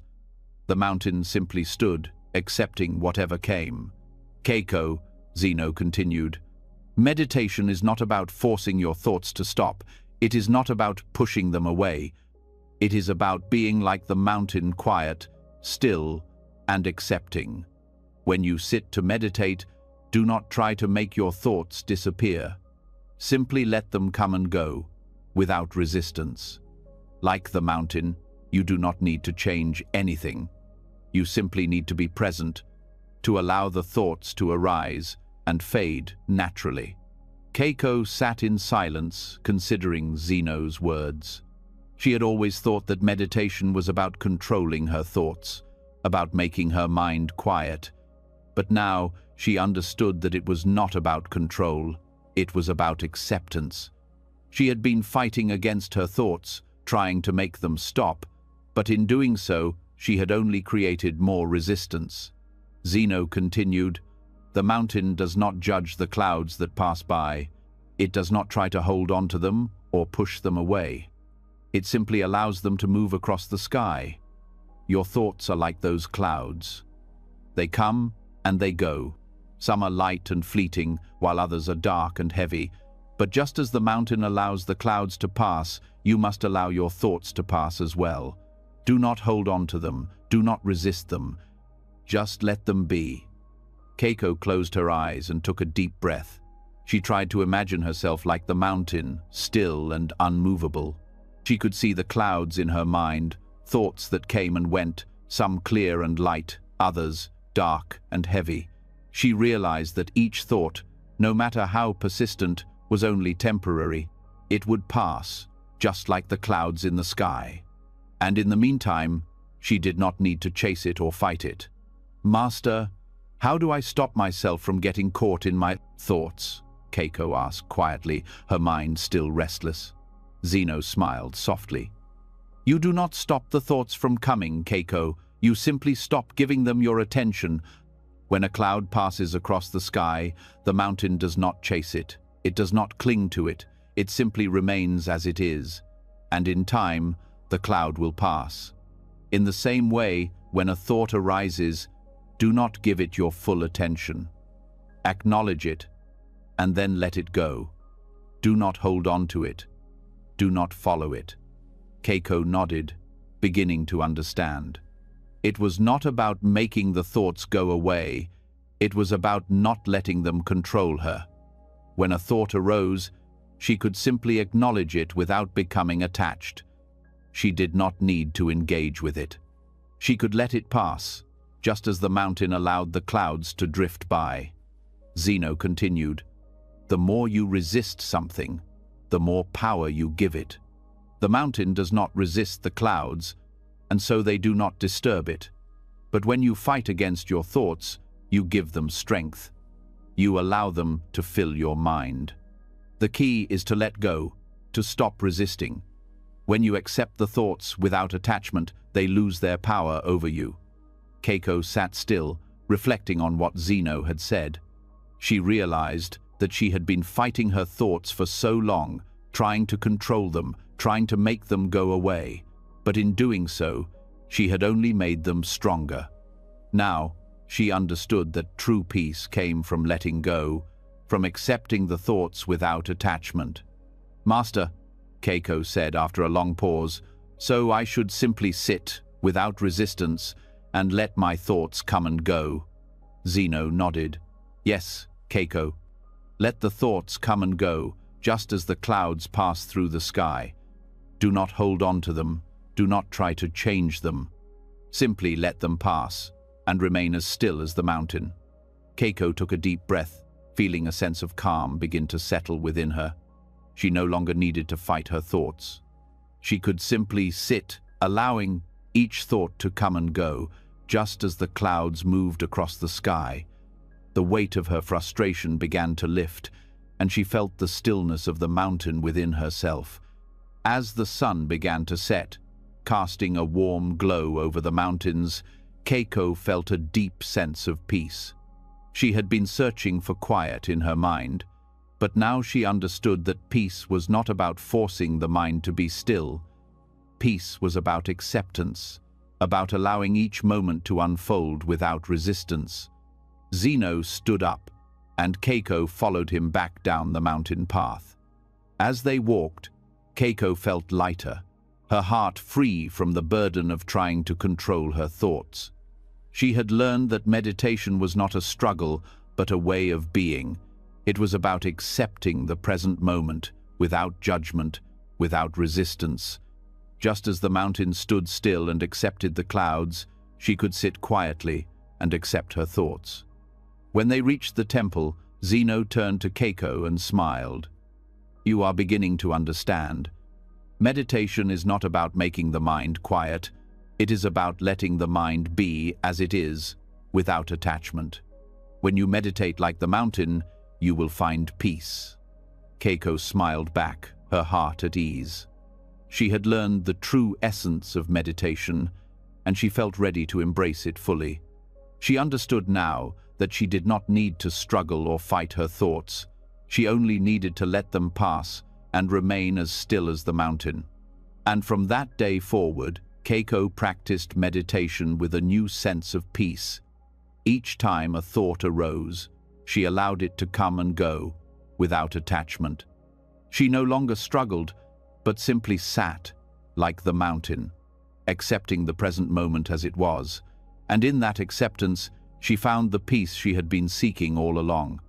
Toshi, a Zen teacher, had lived in a small temple at the edge of a dense forest for many years.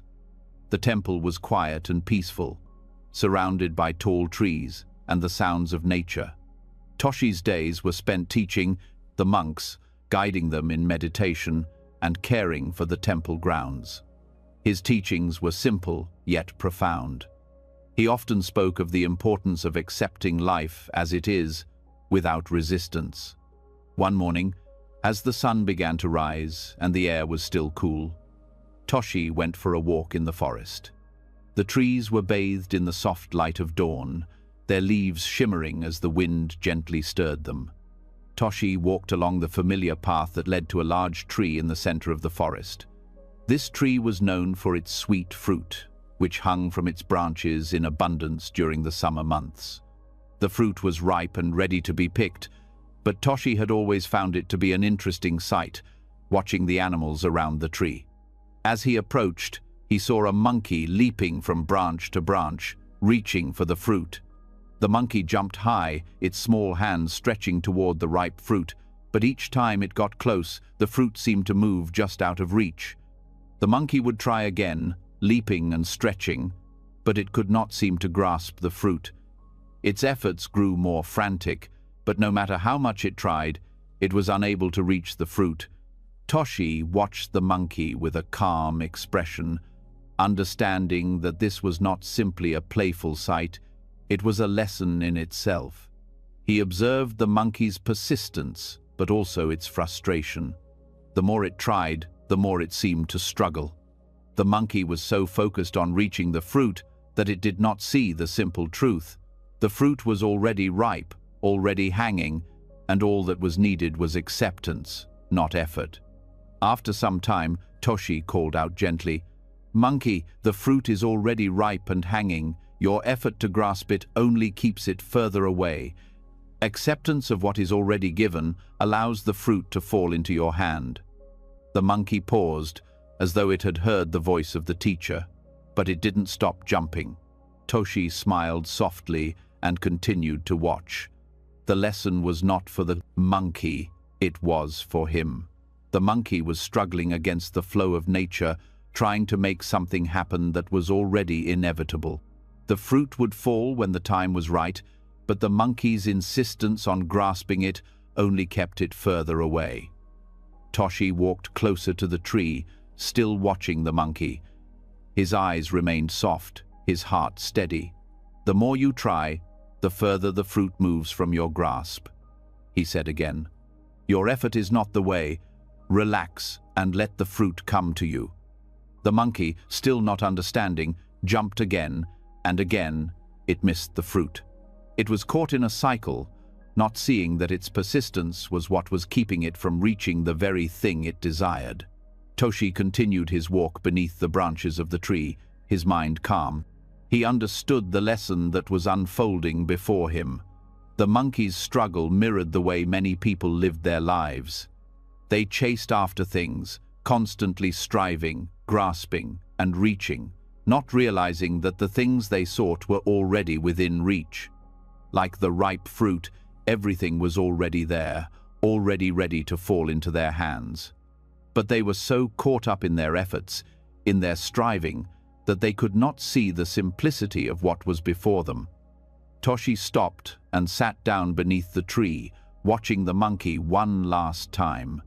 He waited patiently, knowing that the fruit would not fall while the monkey was so focused on its attempts. The fruit would fall when the monkey relaxed, when it stopped forcing its will upon nature and accepted the moment as it was. Minutes passed, and the monkey, now out of breath and tired from its jumping, stopped and sat quietly beneath the tree. For the first time, it relaxed and let go of its frantic efforts. It simply sat, observing the fruit above, and then, as if on cue, the ripe fruit fell from the branch and landed gently in the monkey's hands. Toshi smiled softly. He had known that this would happen.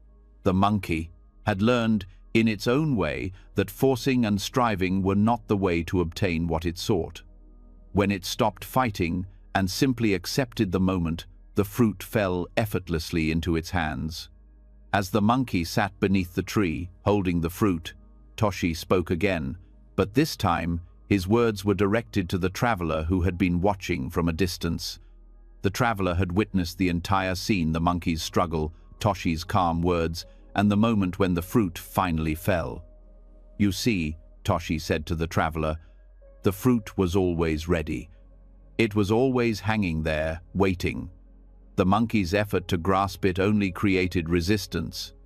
When it stopped fighting, when it stopped forcing, the fruit fell naturally. So too is life. When we stop struggling against it, when we let go of our attachment to outcomes, life flows to us effortlessly. The traveler stood still, processing Toshi's words. He had seen the truth in the lesson, and it was clear to him now. He had spent much of his life striving for success, always chasing after goals and desires, believing that happiness and fulfillment were something to be grasped, something to be earned. But now, after watching the monkey, he saw the wisdom in Toshi's words. Sometimes, the more we try, the further we move away from what we seek. Only by accepting life as it is, by letting go of resistance, could the things we desired come to us. Toshi stood up and walked toward the traveler. "Do not waste your energy chasing after things that are already yours," he said. "Just as the fruit is already ripe and waiting to fall, so too is peace, happiness, and contentment. They are not distant goals to be pursued, they are already here. The only thing that keeps them from you is your own resistance." The traveler nodded, the weight of the lesson settling deeply within him. He had spent many years seeking answers, running from one goal to the next, only to feel more restless and unfulfilled. But now he understood that true peace did not come from struggle or effort. It came from acceptance, from letting go, and from being present in the moment. As the traveler walked back toward the temple with Toshi, he felt lighter. His mind, once filled with a constant stream of thoughts and desires, was quiet now. He understood that the fruit was always within reach, that he did not need to struggle to obtain it.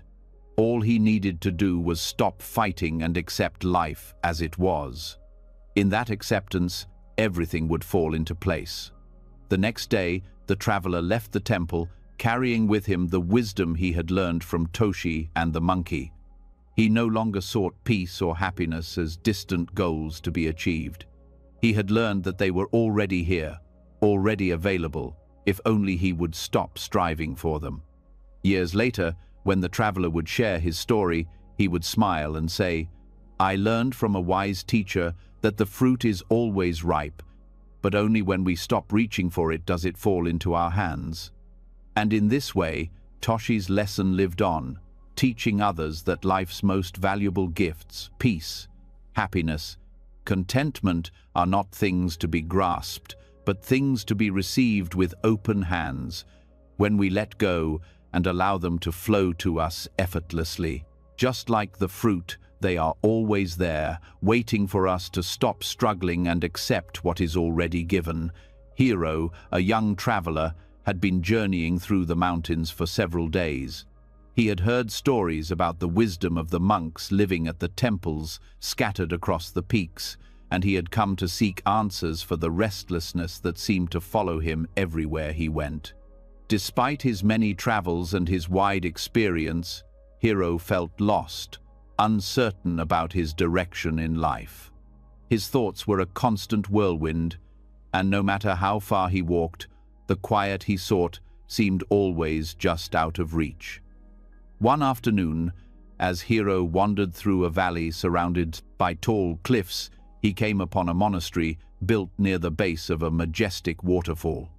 The sound of the water rushing over the rocks was loud and calming, a force of nature that seemed to fill the air with both power and peace. Hiro approached the waterfall with awe. The water cascaded down with a relentless energy, never stopping, always flowing. It was beautiful and immense. The roar of the waterfall was both humbling and thrilling, a symbol of nature's might. He stood there, watching for some time, captivated by the endless flow. The water seemed to have no end, no beginning, just a constant cycle of movement. He marveled at how the waterfall flowed so effortlessly, without pause, never seeming to struggle. It moved, it fell, it splashed, and yet it never hesitated. Hiro's attention was soon drawn away from the waterfall when he noticed a monk standing beside him, looking at the waterfall as well. The monk had a calm, peaceful presence. His robe swayed gently in the breeze, and his eyes were fixed on the water. Hero, feeling the stirrings of a question in his heart, approached the monk. "Master," Hero said, "this waterfall is so powerful and beautiful. How does it flow so endlessly, so effortlessly? How does it keep going without ever stopping?" The monk turned to look at Hero with kind eyes, his face soft with wisdom. He had been waiting for this question, knowing that the waterfall was not just a natural wonder, but a deep lesson for those who were willing to listen. The monk smiled and said, "The waterfall never struggles. It simply follows the course of the land. It flows because it accepts the path ahead, the path it is meant to follow. The water does not resist its journey. It surrenders to the course the land has set for it. To flow like the waterfall, one must accept each moment and surrender to the path ahead." Hero was silent for a moment, reflecting on the monk's words. He had never thought of water in such a way. The idea that the waterfall did not struggle against the land, that it simply flowed with the terrain, seemed so simple, yet so profound. Hero's mind, filled with the constant need to control, to shape his own future, began to quiet as he listened to the monk's words. "But Master," Hero asked, still unsure, "how can I accept the path ahead? I've been trying so hard to control my journey, to make sure that I'm going in the right direction. How do I let go of my need to control things?" The monk's smile deepened, and he gestured toward the waterfall. The water does not ask the land where it should go. It does not try to force its way forward or resist the obstacles in its path. The water flows with the land, and when it encounters rocks, it simply moves around them. It does not resist, and in its acceptance, it continues forward. You, too, must learn to let go of resistance. When you stop fighting against the flow of life, when you accept each moment as it comes, life will carry you just as the water is carried. Hero stood quietly, listening. The monk's words felt like a gentle breeze that cleared away the heavy thoughts in his mind. He had spent his life trying to control his path, always pushing forward, always looking for the next step, but never truly accepting the present.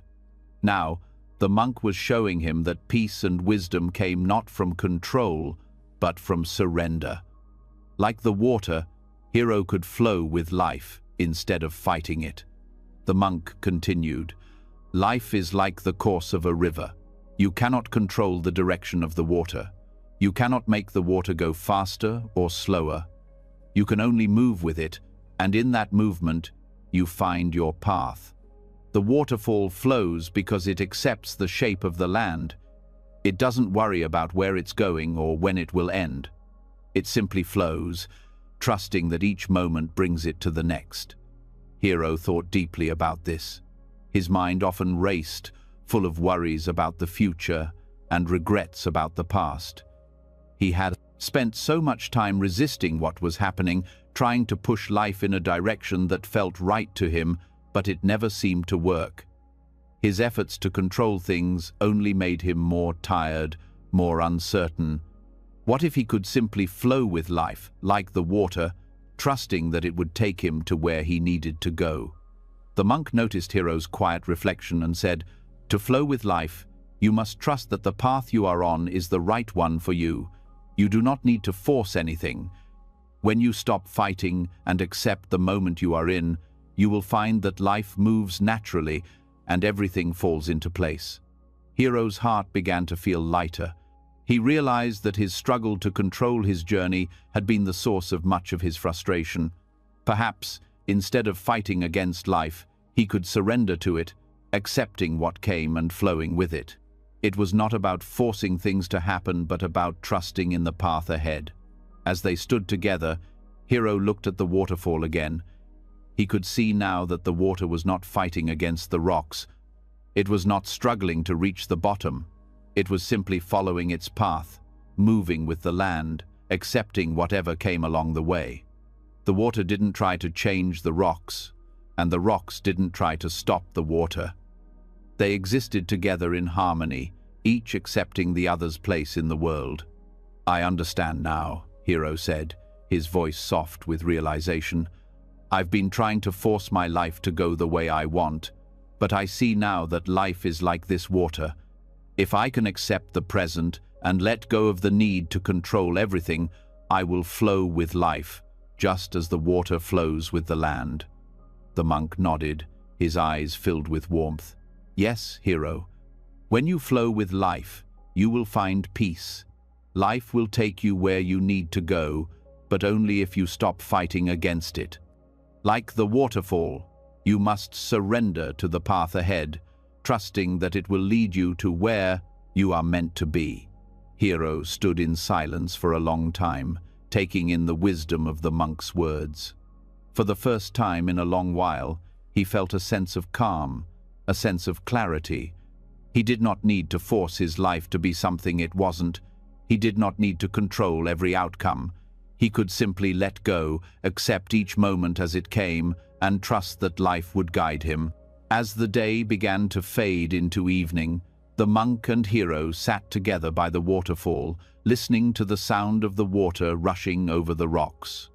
The sky above them was painted with soft hues of orange and pink as the sun set behind the mountains. The peacefulness of the scene filled Hero's heart, and he realized that, like the waterfall, he could trust the flow of his life.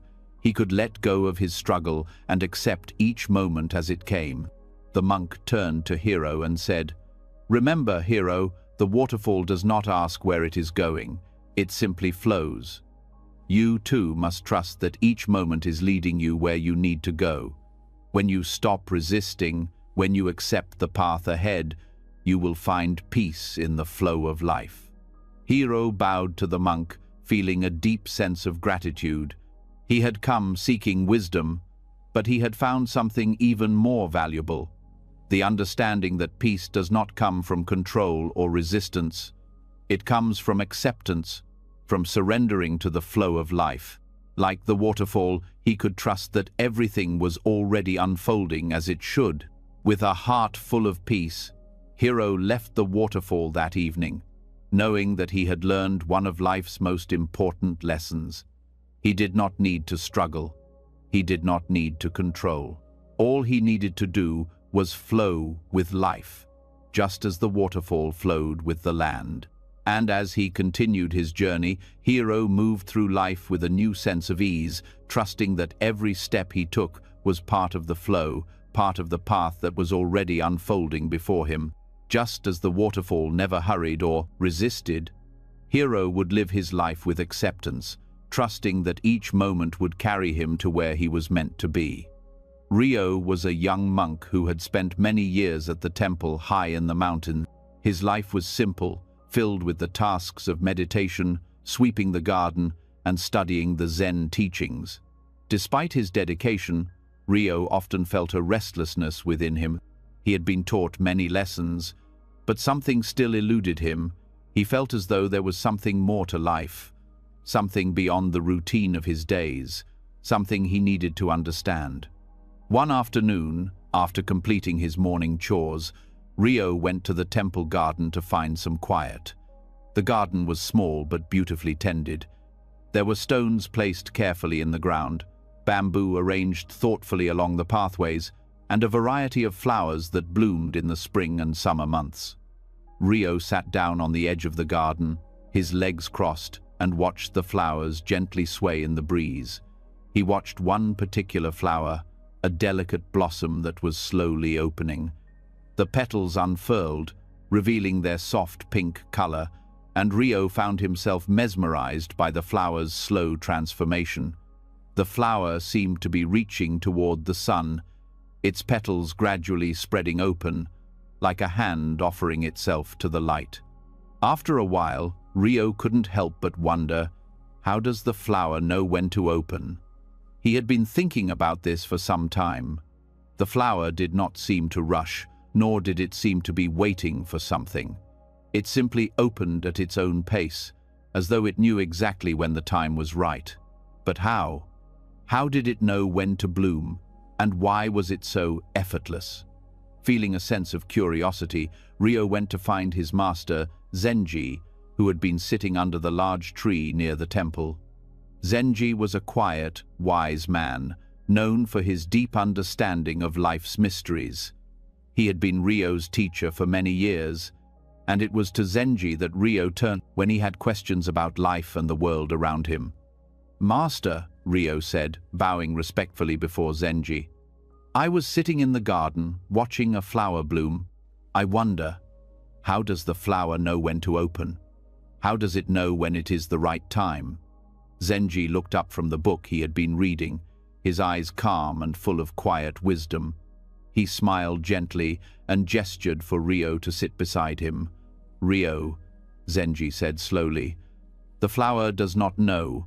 It simply accepts the warmth of the sun and the touch of the wind. It does not force itself to bloom. It simply allows. This is the way of acceptance." Ryo was silent for a moment, pondering his master's words. "But master, why doesn't the flower struggle like I do? It doesn't seem to be trying to force anything, it just opens. How does it know what to do?" Zenji smiled again, and his eyes sparkled with a kind of knowing that Ryo had come to admire over the years. "The flower does not struggle because it knows that it does not need to. It simply follows the rhythm of nature. It grows with the light, it responds to the warmth, and when the time is right, it opens. It does not fight against the sun or the wind. It accepts what is given. And in that acceptance, it becomes exactly what it is meant to be. The flower knows not by thinking, but by being." Ryo listened closely, trying to understand the depth of his master's words. He had spent so much of his life trying to control everything around him. He had tried to force himself to be better, to make progress, to grow faster in his practice. He often found himself struggling, trying to understand everything all at once, but somehow feeling frustrated when things didn't change quickly enough. "Master," Ryo said, his voice filled with wonder, "are you saying that I do not need to struggle or force myself to grow, that I should simply accept what is happening around me, just as the flower accepts the warmth of the sun?" Zenji nodded slowly. "Yes, Ryo. Like the flower, you must learn to accept the flow of life. The flower does not force itself to bloom, it simply allows itself to open when the time is right. You, too, must stop struggling against the moments of your life. When you stop forcing things to happen, you will find that they unfold naturally. Acceptance is the key to peace." Ryo thought about this for a long time. He had always believed that growth came through effort, through pushing himself harder and harder. He had been taught that the path to enlightenment was one of constant striving, constant improvement. But now, he saw that the flower's wisdom was different. The flower did not try to be something it was not. It did not rush its growth or wait impatiently for the moment to come. It simply existed in harmony with what was around it, trusting that it would bloom when it was time. Ryo felt a shift inside him, a quiet understanding growing in his heart. He realized that the more he struggled to achieve, the more he resisted the natural flow of life. He had been fighting against his own pace, trying to make things happen on his own timeline, without understanding that each moment had its own rhythm. Just like the flower, he needed to accept the flow of life and trust that everything would unfold in its own time. Zenji continued, "When you learn to accept the present moment, when you stop forcing things, you will begin to flow with life. You will not feel the need to push or struggle. You will simply be, and in that being, you will find peace. Just as the flower does not try to rush its opening, so too must you learn to live in the present without resistance." Ryo nodded, his heart lighter than it had been in a long time. For the first time, he understood what Zenji had been teaching him all these years. It was not about striving harder or pushing through difficulties. It was about being present in the moment, accepting life as it came, and trusting that, in time, he would become exactly what he was meant to be.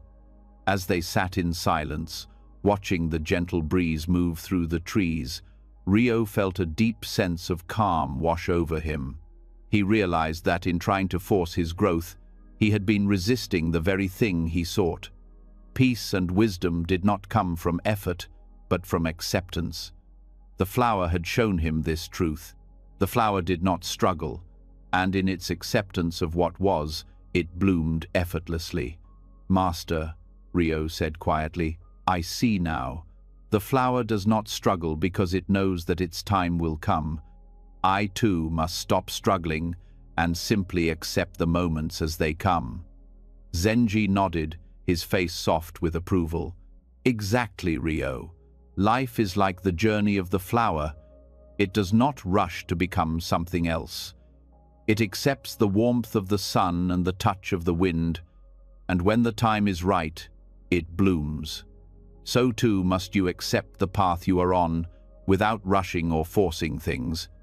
When you do, you will find that you grow naturally, and in that growth you will find peace." As Rio stood to leave, he felt a quiet strength in his heart. The lesson of the flower had become clear to him. He no longer needed to force his growth, no longer needed to strive endlessly for something he thought was missing. He could trust the path ahead and surrender to the flow of life. In the days that followed, Rio approached his meditation practice with new eyes. He did not try to quiet his mind by force. Instead, he sat quietly, letting his thoughts come and go without resistance, just as the flower accepted the warmth of the sun and the touch of the wind. And in time, his mind began to quiet, not through effort, but through acceptance.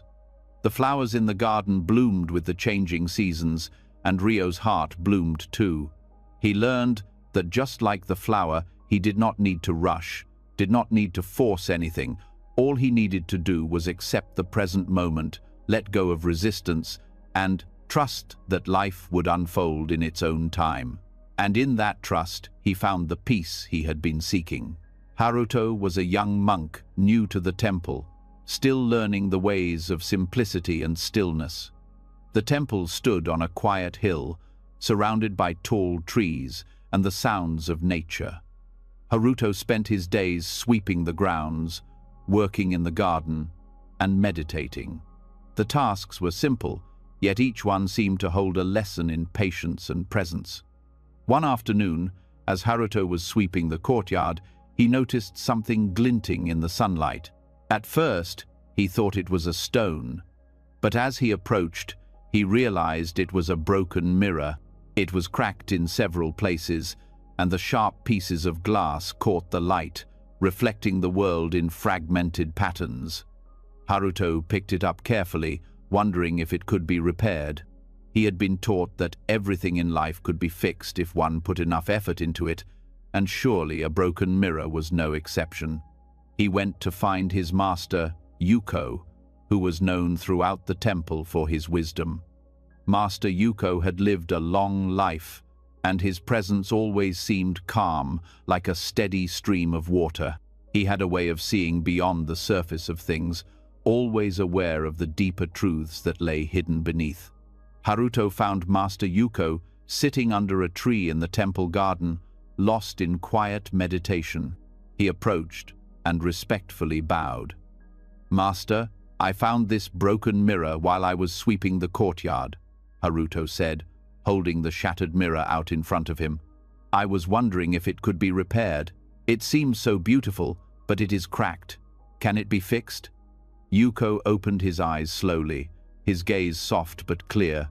He took the mirror from Haruto's hands and examined it quietly. He did not speak for some time, his eyes tracing the cracks in the glass, as if he was seeing something deeper than just a broken reflection. Finally, he spoke, his voice gentle and calm. "A broken mirror reflects no less of the truth," Yuko said. "It shows us that nothing is permanent, and in accepting its imperfection, we come closer to understanding the true nature of things." Haruto looked at his master, confused. "But master," he said, "it is broken. Doesn't it lose its ability to reflect clearly?" How can it show the truth if it is shattered? Yuko smiled softly and gestured for Haruto to sit beside him. The mirror may be broken, but the truth it reflects remains the same. The reflection of the world, the trees, the sky, and even yourself, is still present in the broken pieces. In fact, sometimes it is in the imperfection of things that we see their true nature. Just as the mirror cannot be whole anymore, so too is life full of change and impermanence. Everything is constantly changing, constantly moving. When we accept the imperfection in things, we learn to see life as it truly is. Haruto sat in silence, considering his master's words. He had been focused on the idea of fixing things, of making them whole again, but Yuko's words pointed to something deeper. Perhaps the mirror didn't need to be fixed at all.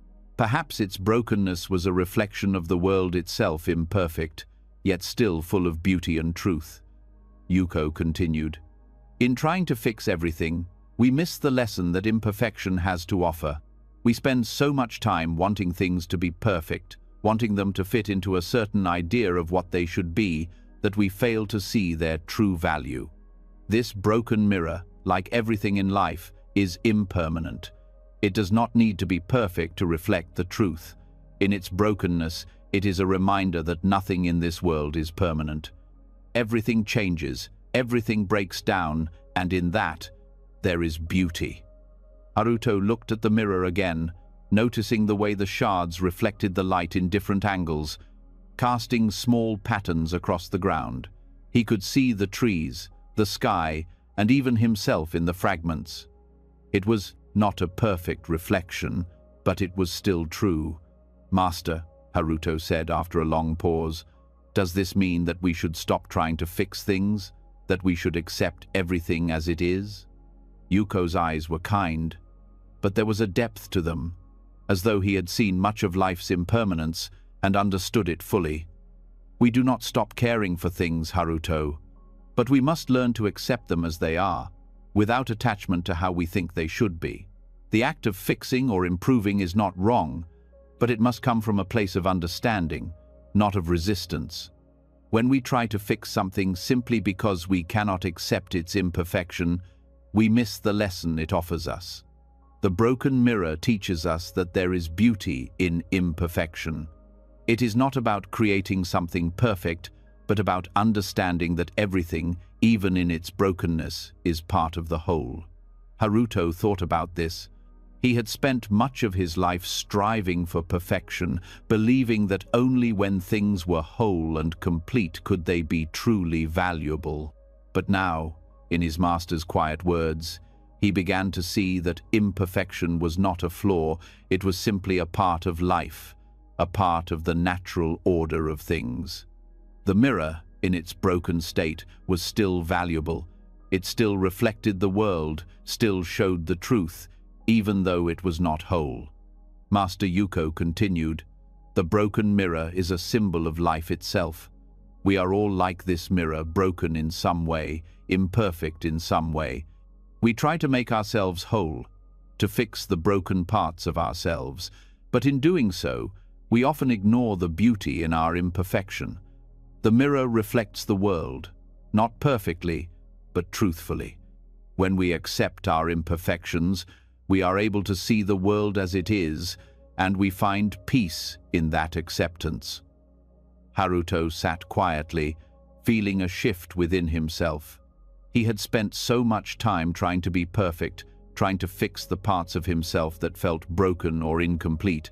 But now he understood that his imperfections were not something to be ashamed of or to fix at all.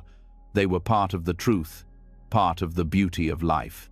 Just as the mirror still reflected the world, despite its cracks, so too could he reflect the world, even with his own flaws. He looked at the broken mirror again, this time seeing it not as something damaged, but as something whole in its own way.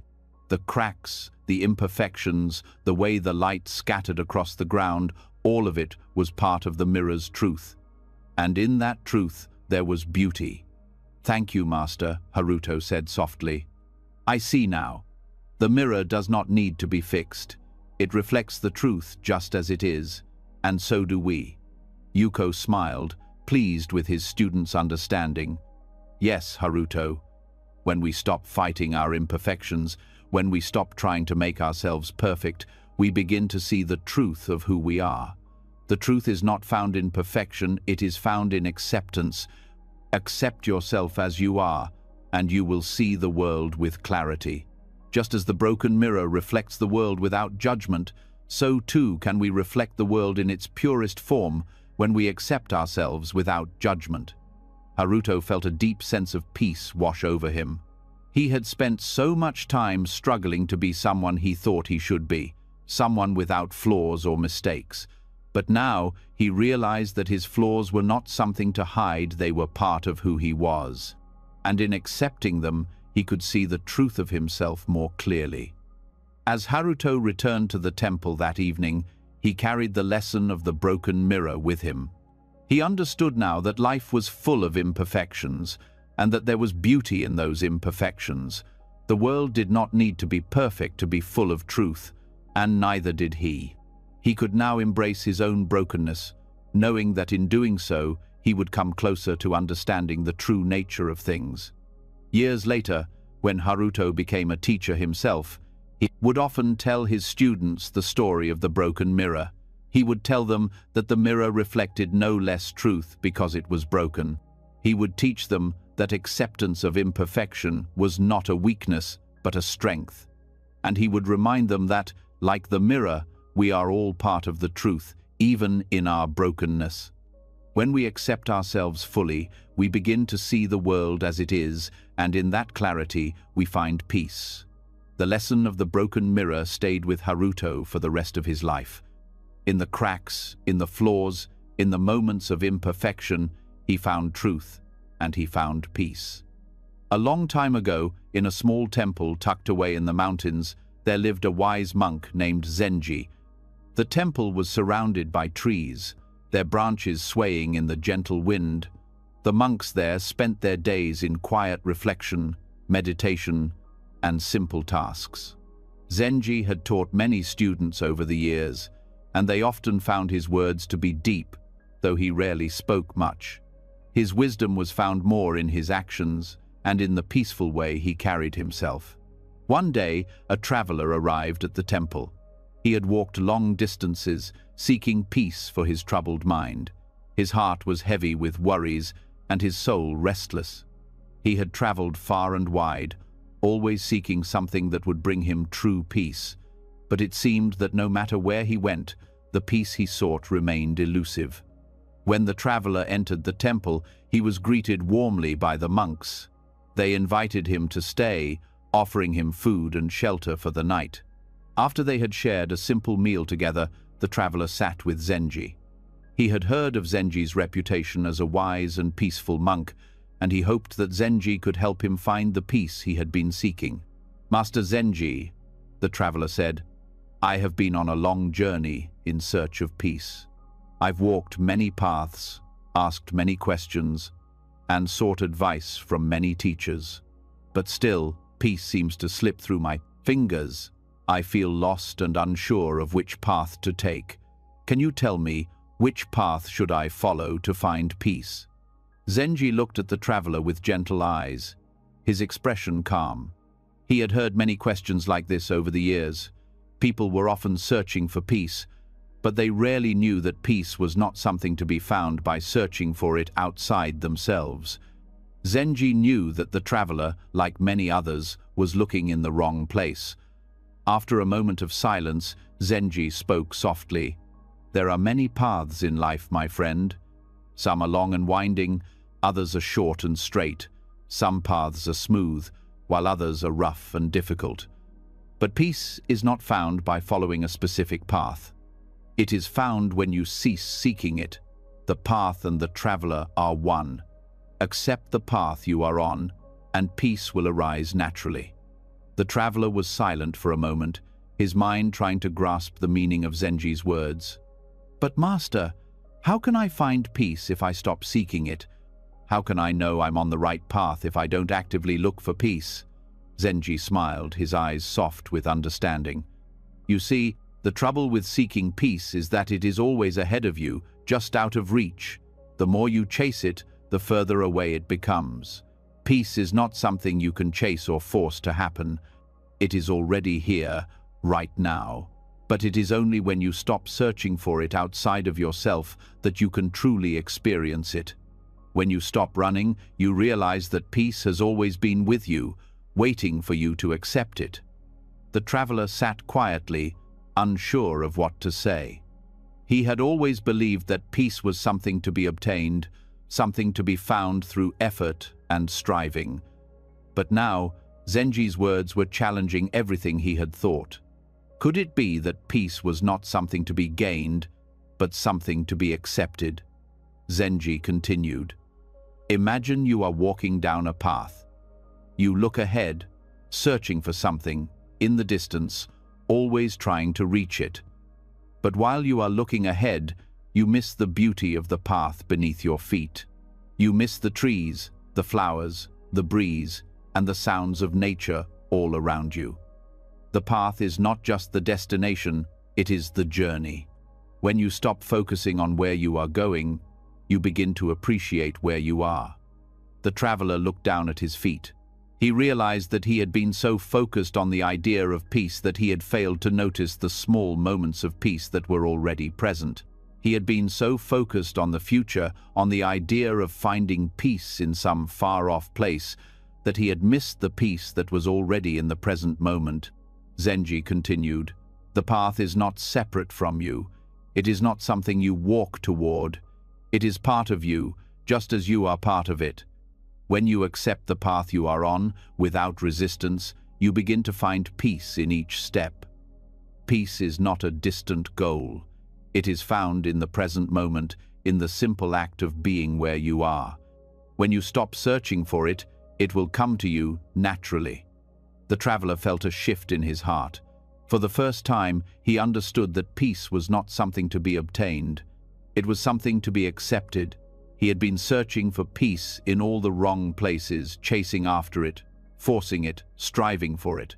But now he saw that peace was not something outside of him. It was already within him, always present, waiting for him to stop seeking it. "But Master," the traveler said softly, "how can I stop seeking peace? I have been searching for so long, and I don't know how to let go of that search." Zenji smiled gently, his voice calm. "The search for peace is like trying to hold water in your hands. The more you grasp, the more it slips away. Let go of your need to control the path. Let go of the desire to find something that is already within you. Simply walk the path with acceptance. Walk it with gratitude for the steps you take, not for where they might lead. Peace comes in the letting go." The traveler closed his eyes for a moment, letting Zenji's words sink in. He thought about all the times he had tried to control his life, all the moments when he had struggled to find peace. He had been like a traveler, constantly looking for the next place, the next goal, believing that peace was always just ahead. But now he saw that peace was not a destination, it was in the journey itself. The traveler turned to Zenji, his eyes filled with understanding. "So, you are saying that peace is found in accepting the journey, in accepting the path I am on right now, without trying to change it or make it something else?" Zenji nodded, his smile warm. "Yes, my friend. The path and the traveler are one. When you stop fighting the path, when you stop seeking something outside of yourself, peace will naturally arise. It is only when you stop seeking peace that you will truly find it." The traveler felt a deep sense of peace wash over him. He had been searching for so long, thinking that peace was something he had to find. But now he understood that peace was not something outside of him, it was within, waiting for him to stop seeking and simply accept the path he was on. As the day turned into evening, the traveler sat with Zenji, reflecting on the teachings he had received.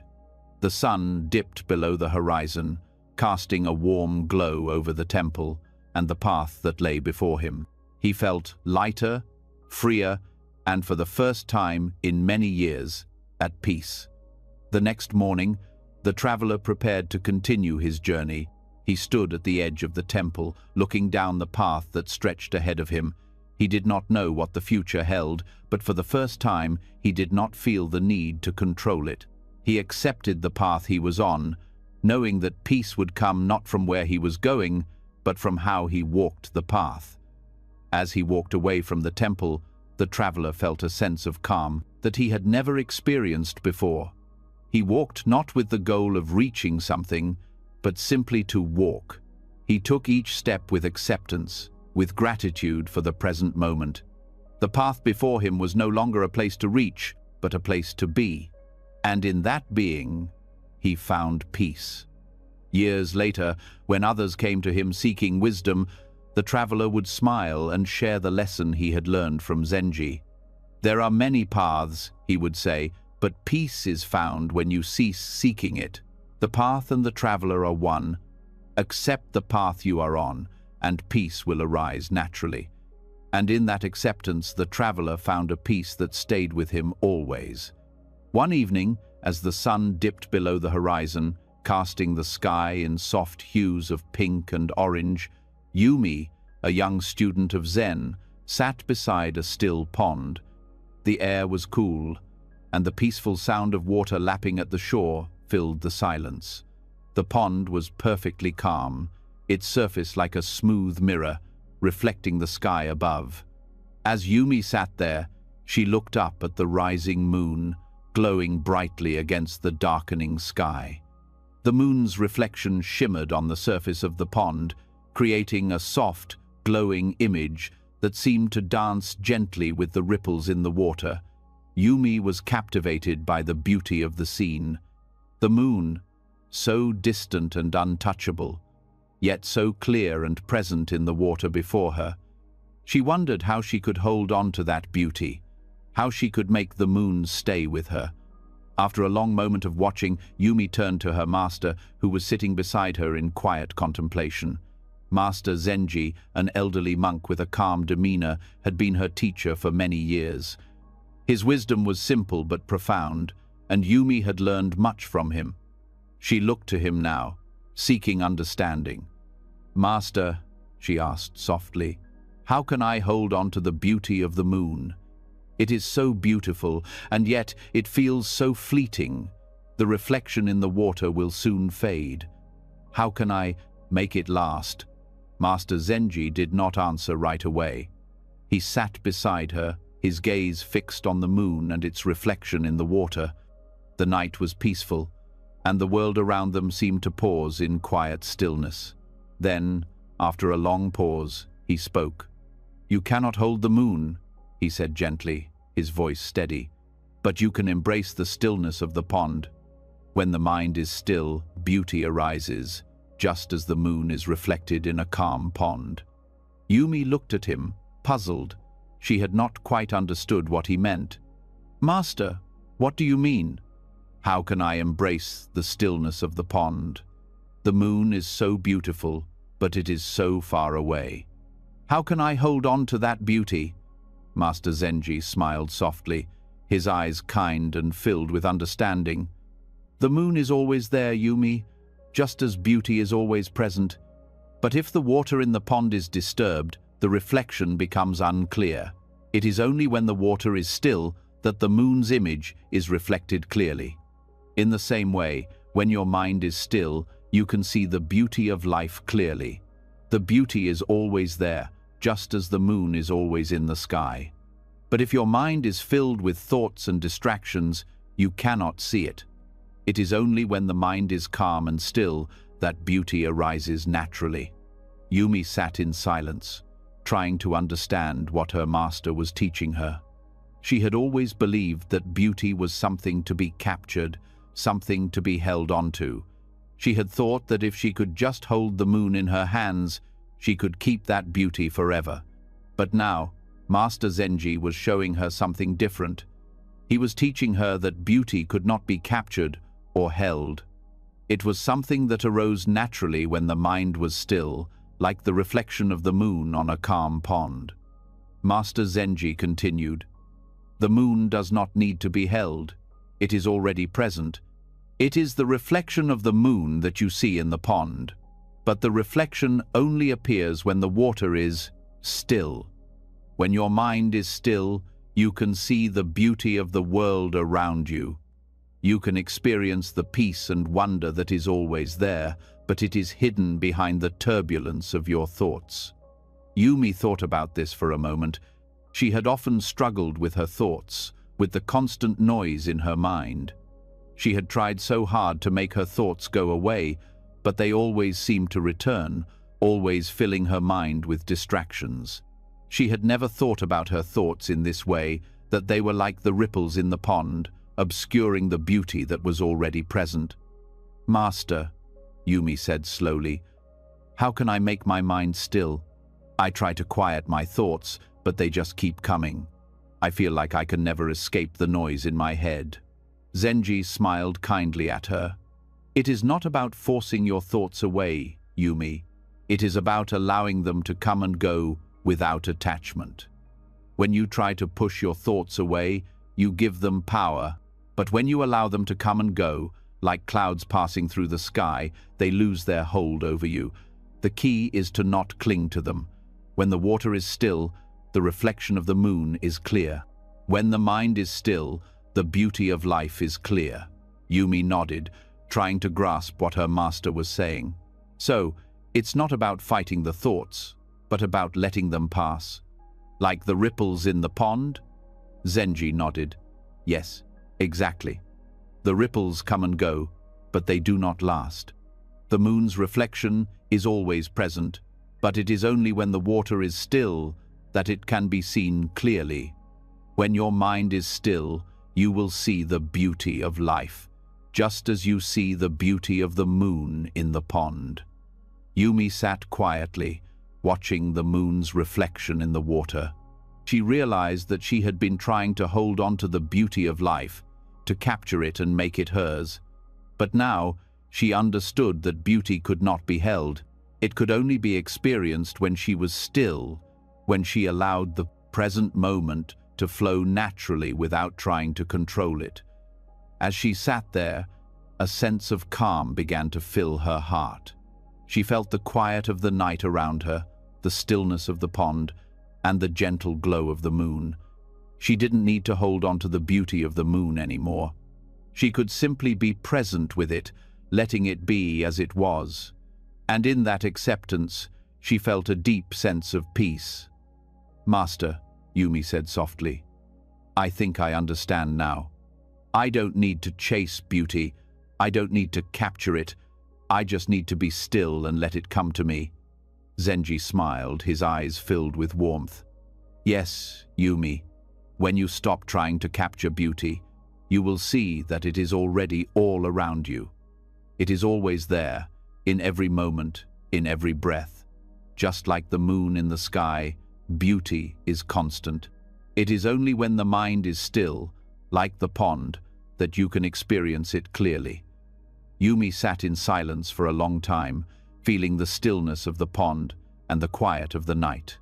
She understood now that peace and beauty were not things to be sought after or grasped. They were already present, like the moon in the sky.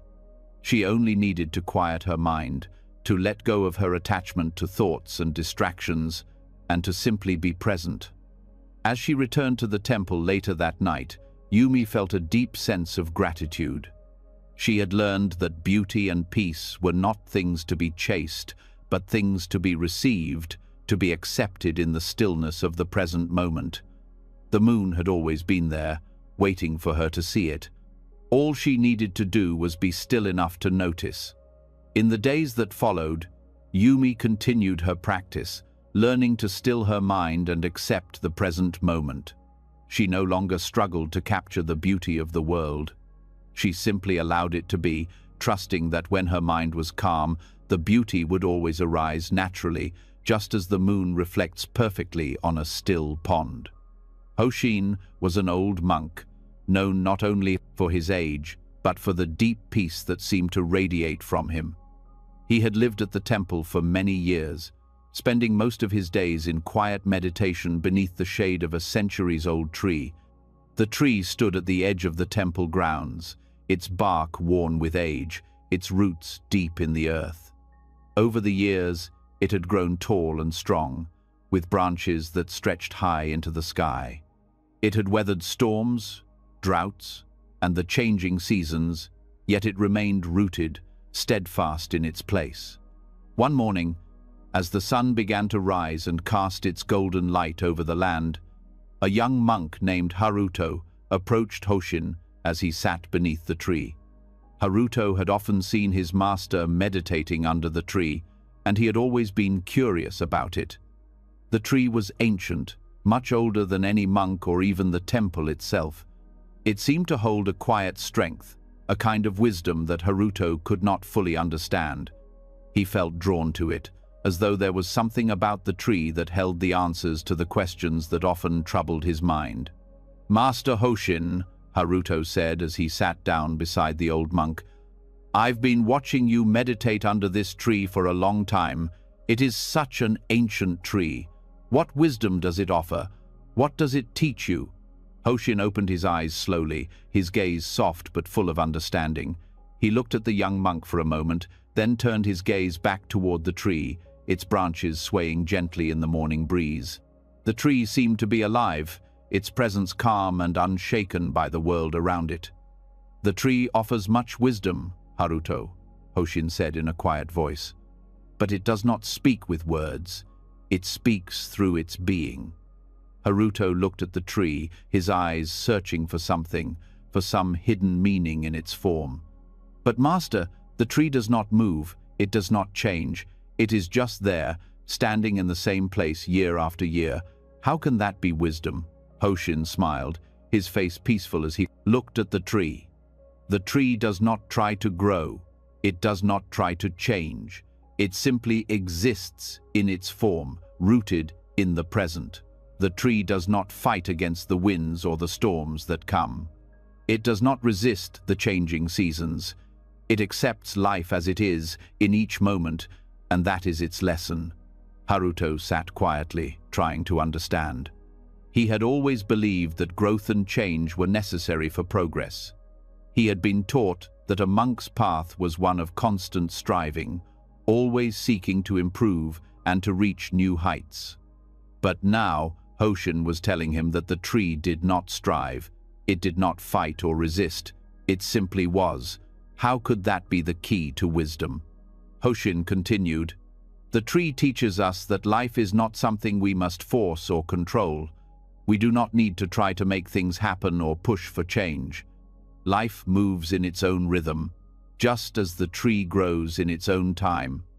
The tree does not hurry to grow, nor does it hold on to the past. It simply accepts the present moment and grows in the way that it is meant to." Haruto thought deeply about this. He had always tried to force himself to grow, to achieve something, to be better. His mind was often full of desires, and he had spent so much time trying to shape his life into something he thought it should be. He had never considered that growth might come from simply being present, from accepting the present moment without trying to change it. "But master," Haruto said, his voice filled with confusion, "if the tree does not strive to grow, how does it become so strong, so tall?" Hoshin smiled again, and his eyes sparkled with quiet wisdom. "The tree grows because it is rooted deeply in the earth. Its strength comes not from forcing itself to grow, but from its deep connection to the present moment. The roots of the tree are firmly planted in the soil, and through that connection, it draws nourishment. It grows steadily, not in haste, but with patience. The tree's growth is natural, not forced." Haruto thought about this for a moment.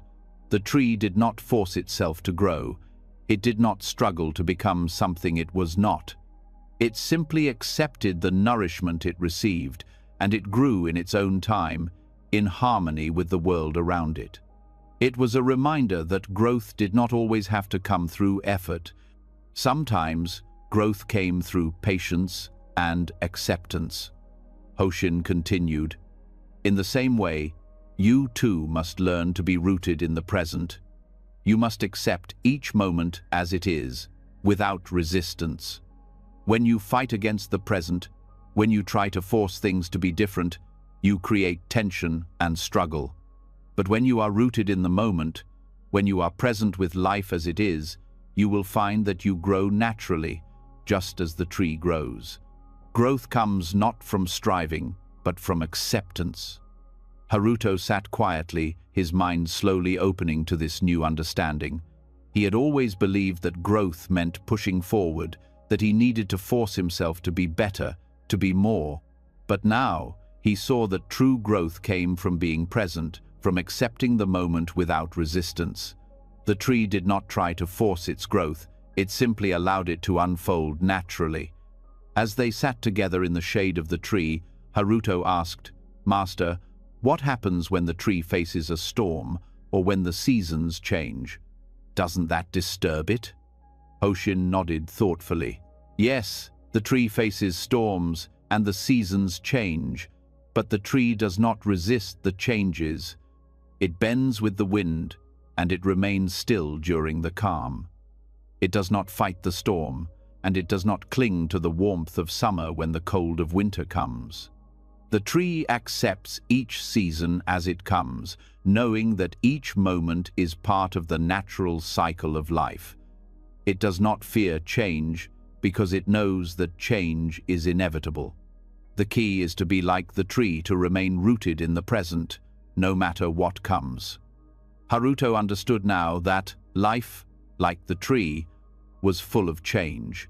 There would be storms and challenges, just as there would be moments of calm and warmth. The key was not to fear the changes, but to accept them, to be rooted in the present and allow life to unfold naturally. By resisting change, he had only created more suffering for himself. But by accepting each moment as it came, he could live in peace, just as the tree did. "Master, I see now," Haruto said softly. "I have been so focused on changing and becoming something else that I have forgotten to accept the present moment. I have been fighting against the natural flow of life. But now I see that true strength comes from accepting the present as it is, just as the tree accepts the seasons." Hoshin smiled, his face peaceful and serene. "Yes, Haruto, the tree's strength comes from its roots in the present. It does not try to change the wind or the rain. It simply accepts them, knowing that they are part of the flow of life. When you are rooted in the present, when you stop resisting what is, you too will find peace and strength." As the sun began to set, casting a golden light over the garden, Haruto sat in silence, reflecting on the wisdom of the tree and the lessons his master had shared with him. He no longer needed to fight against the flow of life.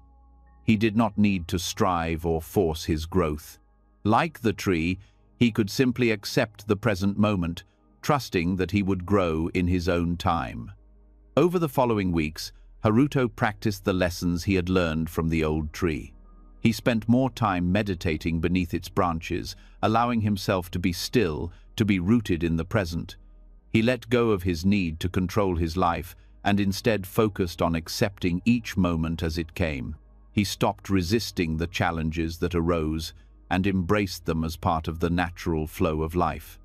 And in doing so, he began to feel a sense of peace he had never known before. One day, when Haruto was sitting beneath the tree, Master Hoshin approached him. He looked at Haruto with quiet approval and said, "You are learning well, my student. You are beginning to understand the way of acceptance. The tree teaches us that life flows naturally when we stop resisting. Now, you too are flowing with life, not forcing or striving, but accepting each moment as it comes." Haruto nodded, his heart full of gratitude. He understood now that life, like the tree, did not need to be controlled. The strength came from being rooted in the present, from accepting the changes and challenges that came without fear or resistance. He no longer needed to struggle to grow, he simply needed to be present. And in that presence, growth would come naturally. And so, Haruto continued his path, walking with the wisdom of the tree, rooted in the present moment, accepting whatever life brought him, and trusting that he would grow in his own time. The lesson of the tree would stay with him always, guiding him through the seasons of life with calm and peace. Eiko, a young mother, had spent many sleepless nights caring for her infant son. The child was beautiful, and she loved him deeply. But his constant crying wore on her. Day after day, the crying seemed endless. Eiko had tried everything she could think of to comfort him, feeding, rocking, singing softly, and even taking him outside in the hope that the fresh air might calm him. But nothing seemed to work. Her heart ached with each cry, and she began to feel exhausted, both physically and emotionally. She longed for peace, not just for herself, but for her son. The crying felt like an endless storm, and she did not know how to calm it. One afternoon, after hours of trying to comfort her child, Eiko heard that a Zen master named Shunjo lived in the nearby village. People spoke of his wisdom, his calmness, and his ability to help those in distress.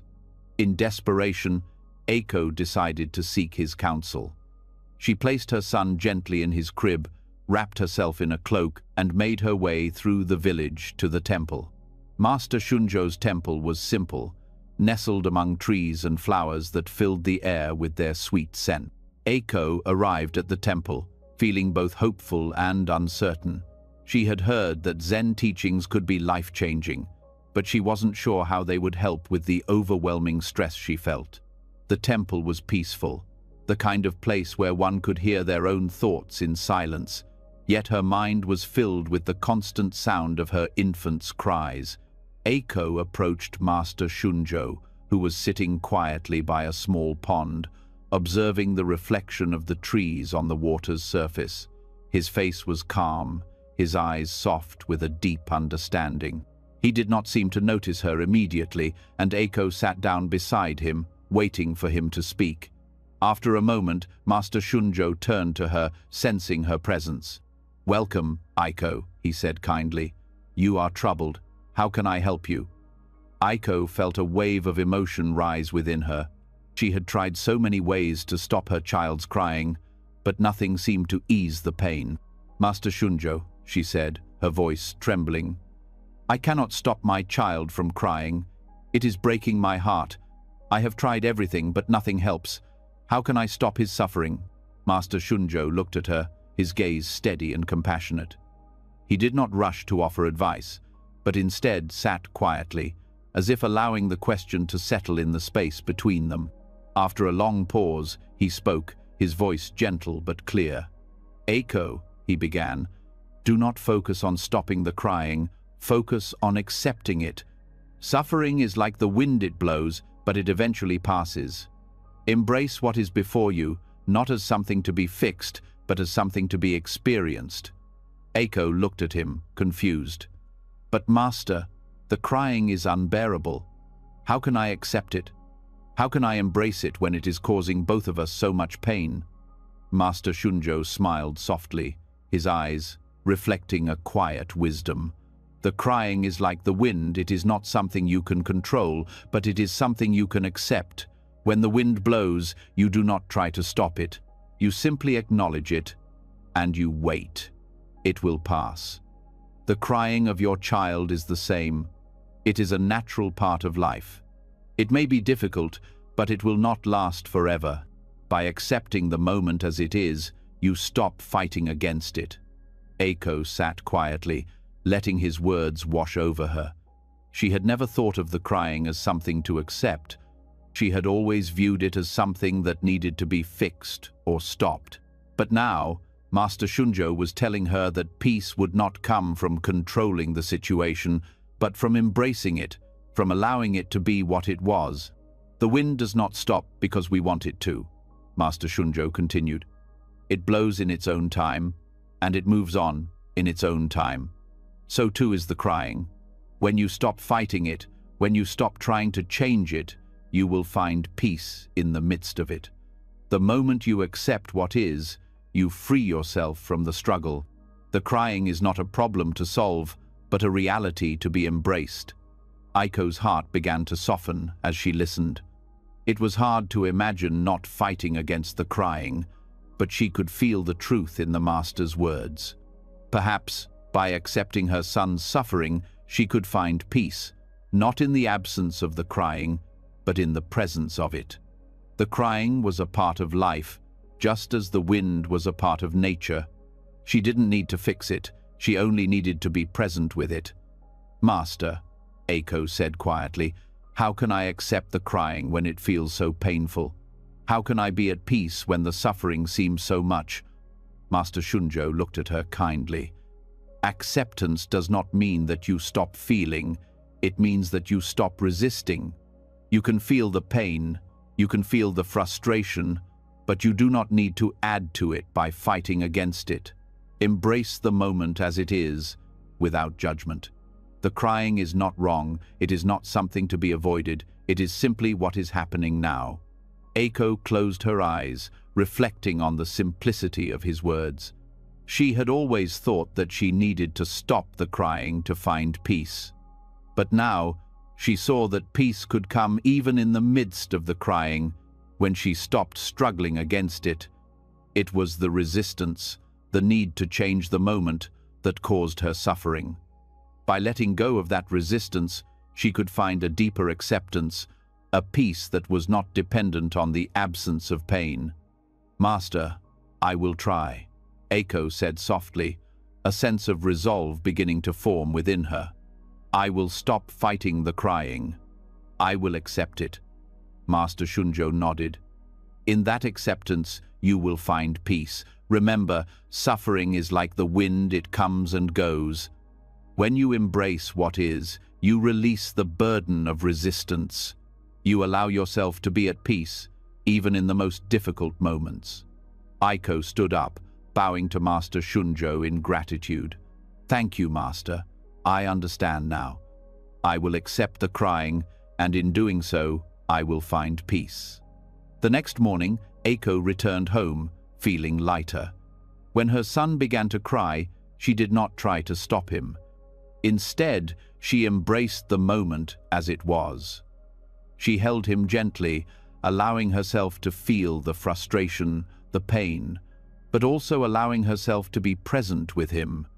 She did not fight against the crying, she simply allowed it to be, knowing that it would pass. As the days went by, Aiko found that her mind became calmer. The crying no longer felt like a burden to be fixed. It was simply a part of life, a moment to be experienced. And as she accepted the crying, she found that her heart became more peaceful. The suffering did not go away, but her resistance to it had faded, and in that release, she found a quiet acceptance. One day, a few weeks later, Aiko sat with her son in her arms, and she realized that the crying had stopped. It was no longer a constant part of her life. But even when the crying came, she no longer felt distressed. She had learned the lesson of acceptance, and that had brought her peace. When Aiko spoke with others in the village, she shared the wisdom she had received from Master Shunjo. "Suffering is like the wind," she would say. "It blows, but it eventually passes.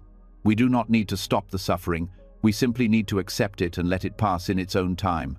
And with that, Aiko's life became filled with a quiet peace. She had learned that by embracing life as it was, without resistance, she could find peace in every moment, no matter what came her way. Years later, when people came to her seeking wisdom, she would smile gently and say, "Acceptance is the key to peace. When you stop resisting, when you embrace what is, you will find that peace arises naturally, just as the wind eventually passes." The wisdom of Master Shunjo lived on through her, teaching others to accept life as it is and to find peace even in the midst of pain. As we've seen through these beautiful Zen stories, acceptance and flow are the keys to finding peace amidst life's struggles. Whether it's embracing imperfection like the broken pot, letting go of yesterday's burdens, or simply accepting life as it unfolds, true peace comes when we stop fighting the present moment. just like the flower that blooms without force, the river that flows effortlessly, and the monkey who finally lets go of the chase, we too can find peace when we stop resisting and accept things as they are. Take a moment today to reflect on your own life. What are you struggling against? What can you embrace just as it is? Let go of the need to control and let the flow of life carry you to where you are meant to be. We'd love to hear your thoughts. What did these stories teach you? Share your reflections in the comments below. And don't forget to subscribe to the channel for more powerful Zen wisdom to help you live in peace and harmony. Let's continue this journey together.